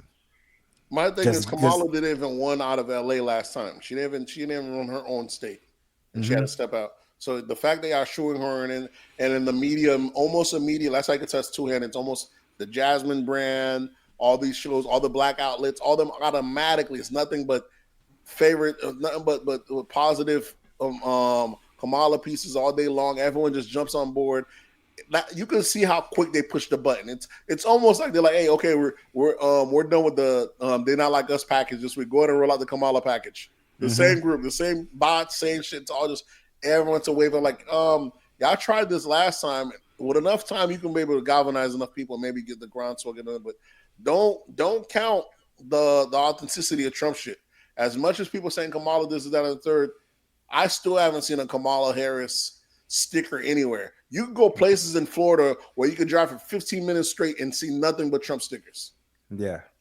There's literally cities like that in Florida. You go to Deltona. There's places in Florida. You know what I'm saying, the villages. You go places where the whole city, you drive straight through and see nothing but Trump things. Listen, that's just where we're at, though. No, look, I don't know. You don't think, but that's just real. That's real. Swerve. These people aren't paid to put things in their lawns. They're trying to. There's a place. You don't think there's a city in Seattle or something where niggas is walking around with Kamala stickers everywhere? Maybe only at the rallies. Yeah, maybe Bernie, maybe Hillary. There's no hype for Kamala like that. They're trying to make us think it's gonna be close. Exactly. It's just about to be a fucking landslide. Mm-hmm. I think Trump is gonna win by a landslide. Like the whole country is gonna be red. You know First time ever. You know how it's ever. No blue states. No blue states, bro. And then what's worse is if that shit happens, still Democrats are still gonna try to vote Democrat next go around. I'm like, listen, your party failed you every step of the way this go around, and y'all still gonna double down on that. Like that's the shit that blew my mind as far as that aspect. Ain't like the Republicans any better. I don't want to be voting alongside these racist fucks. But I have the choice to deal with reality or deal with the motherfuckers that want to act like we got 67 genders. I'm through with y'all don't let us astray for too long. This PC culture, this over feminization, and that's all the Democrats I see have to offer. Though the Democrat has no voice for the straight man. There's only a voice for women and gays. That party, that to me, that's the sound of it. Like it's just been over feminized. It's like that's why they could believe in let's just treat people right and hope for right versus let's just deal with the reality and deal with motherfuckers. It is what it is. One is rude and kind of cutthroat, but it still is what it is. The other was let's just hope things work out. But things don't. When shit ain't working out, we're just gonna keep hoping and we just keep faking and shit. These motherfuckers don't want to call out where the fucking virus came from because it's too PC. Shit like that. Remember when we was calling the Yawin virus? We're calling, we can't say that. All that shit dead. Call shit what it needs to be called that. China, be as racist if you want if the shit's true. Fuck all that. Trying to sound right shit. And then on top of that, as big belief as both the parties is, they both fold to the Jewish side anyways. So that's further most, like why fall in for either party? That's how you know they both bullshitting because both they ass fold at the drop of a dime for whatever the Jewish Israel wants anyway. So why would I be vested this much into politics and to really believe in the candidates when I know they just gonna go there and kiss the ring anyways? Yeah. Unless you're Jewish. I'm not telling nobody how to vote. Unless you're Jewish, you're winning all around. Yeah, Jewish, you're gonna win regardless. Yeah. I'm not gonna tell nobody how to vote. I'm not gonna tell them what they should vote on. Just vote yes for number. Just vote for your interests. Let's vote for reality. Because your reality, you might be a transgender. Yeah, let's vote for reality. I know for sure you can't walk inside a Walmart nowadays and not see a motherfucker with some green hair, strange nails that you can't identify what they are. Any Walmart you go to right now, you're gonna find and that person is gonna be voting blue. Maybe that's his or her, whatever. That's their right. But I know that it's my right to live in reality. I don't have to be worse than the. If you're in Florida, just vote yes for number 3. For sure. Amendment 3. Amendment 3. Yes on 3. That's all I know. I don't know nothing else. If I know one thing, it's yes on 3. That shit just throw, man.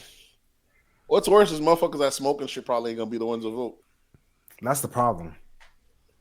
But if you're not a smoker, it still affects you.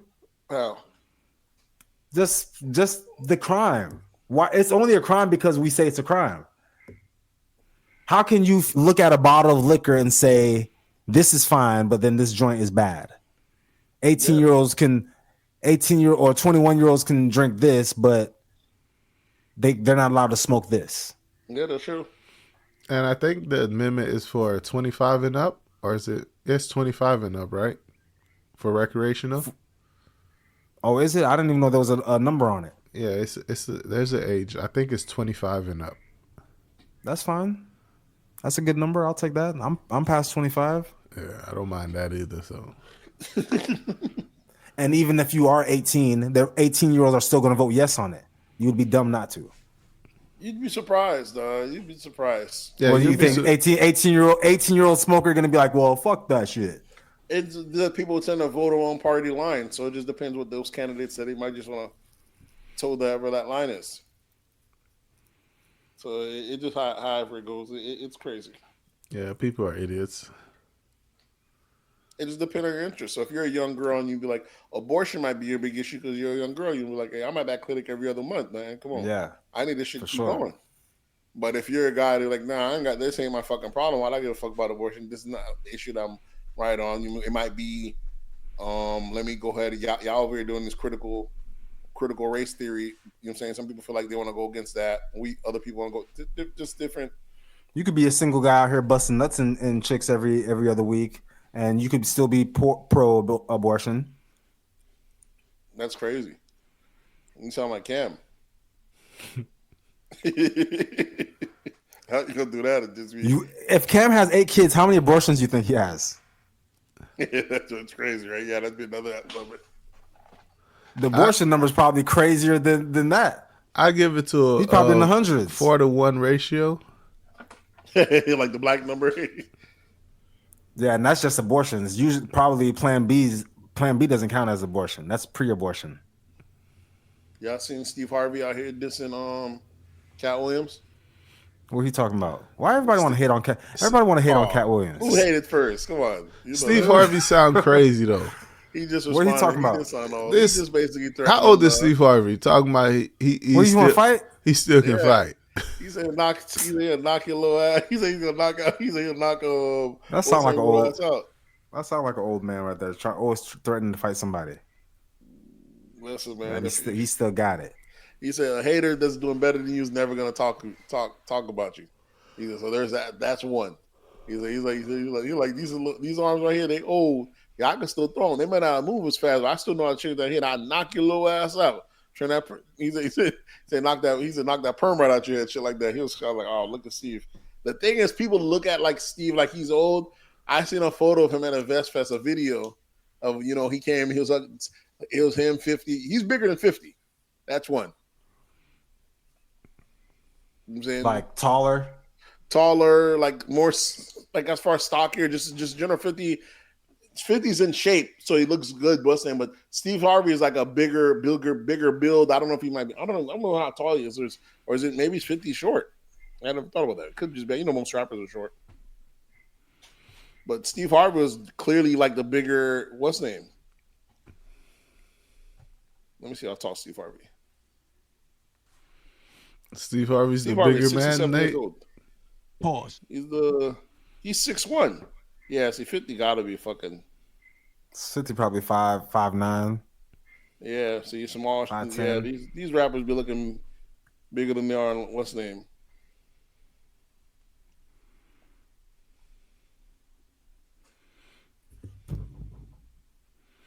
In the fight, I'll pick Steve Harvey over Cat Williams in a fight. Yeah. I mean, because it's too big, just size. Like I say, he's victim weight. Cat Williams. Exactly. Yeah, a dog shouldn't be under 200 pounds. Or at least. It says 50 here, 6 foot. How much is it? Steve Harvey was 6'1"? 6'1". You gotta have a 6 in front of your height, and you gotta have a 2 in front of your weight. 50 might be 5'9". Maybe this is media, so they probably throw an inch on there. But all I know, Steve Harvey was bigger than him. I was surprised that. But yeah, he's definitely gonna wash Cat though. But he was on Shay Shay talking, not Shay Shay. I think it was in the Vest Fest. All right, what y'all niggas got anything else? Y'all want to throw out y'all recommendations for this week? I finished watching Legend of Korra. The ending was very disappointing, but overall, yeah, very gay. You talking about that? I'm talking about that last episode. Yeah, it was meant to be gay. They rode off into the sunset together, holding hands. That shit was very gay. Yeah, like at the end. This came out years ago. This was before they were putting gays on TV, so it was like a shocker. People. It was a whole like the episode before. It was an engagement, and then the last episode, it was like a good 6 minutes of the episode was a wedding. I'm like, what is this? Yeah, and then them walking off into the sunset, like like, let's just travel the world together. Where do you want to go? Let's just go to the spirit world. They got their backpacks on. They're like face to face. They never kiss, but I'm like, are they about to kiss right now? The Bulldogs for the win, though. Those two women? Yeah, two women. Oh, that's fine. I mean, there was no type of inkling. You had no inkling that they were actually liked each other or together. They were actually both dating the same guy. Yep. So you say is that your recommendation on Legend of Korra still? Yeah, I guess that's my recommendation, Legend of Korra. Did I watch something else? Did I do something else? Nah, that's it. Yeah, that's all I got. What am I gonna go with? My recommendation this week would be find a good spouse. To all you single folks out there, since Nate want to put me as the person that shames single people. Did you see that while we were on the last? You can't find a good spouse because once you get married, you have to create a good spouse. Spouses aren't just out there. Once you marry her, that's when there's good people out there and there's bad people out there. To find be a good person. Find a good person. You ever seen the thing online? Not a good spouse. They said, "Don't ever let your wife get in the way of helping you find the love of your life." You talking about the dude at the barbecue? No, that's just something I saw online. And another one said, never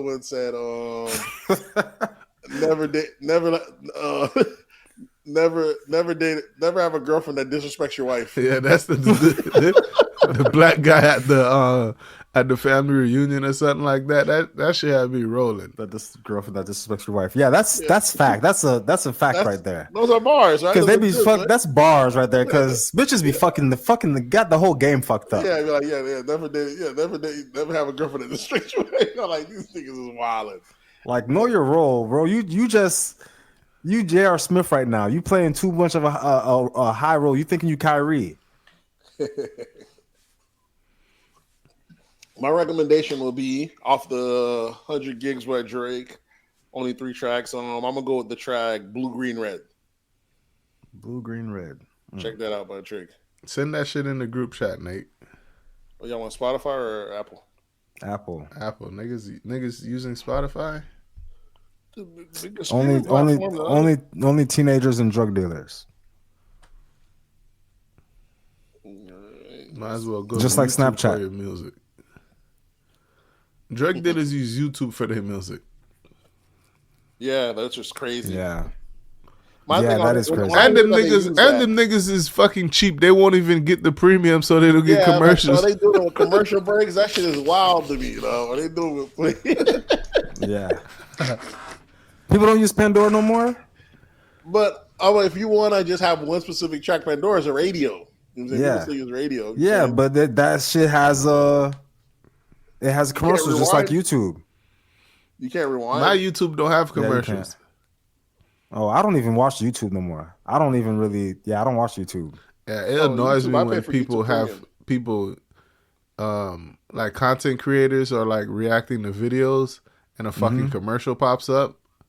And get the fuck out of it. I'm dead ass, bro. I'm like, come on, the reaction videos. That's just throw. Yeah, just fucking. You talking about content creators putting videos in there? No, like video, or YouTube is putting it. No, dude, no. They are reacting to a video that's on YouTube, but they don't have YouTube Prime, so a commercial will pop up. I'm like, they're come reacting on, bro. To the commercial. Oh, yeah, that's crazy. That's how you know some niggas will never be successful. Niggas trying to make something out of nothing. But it takes money to make money. You invest in yourself. Yeah. Invest that $16, $20 a month, whatever it costs. I think it's $18.99. Invest that if you trying to be a content creator and make money off of this shit. Invest you got to get a charging battery for that fleet you got, Nate. Invest. Nigga out here towing cars and shit when he got a whole fleet. Gotta get that charger. All right, folks, y'all know what to do. Hit us up on That's a Sir Pod on Instagram, That's a Sir Podcast on Twitter, That's a Sir Podcast on Facebook, and you can always drop an email at That's a Sir Podcast at gmail.com, and you know the voice line is always open.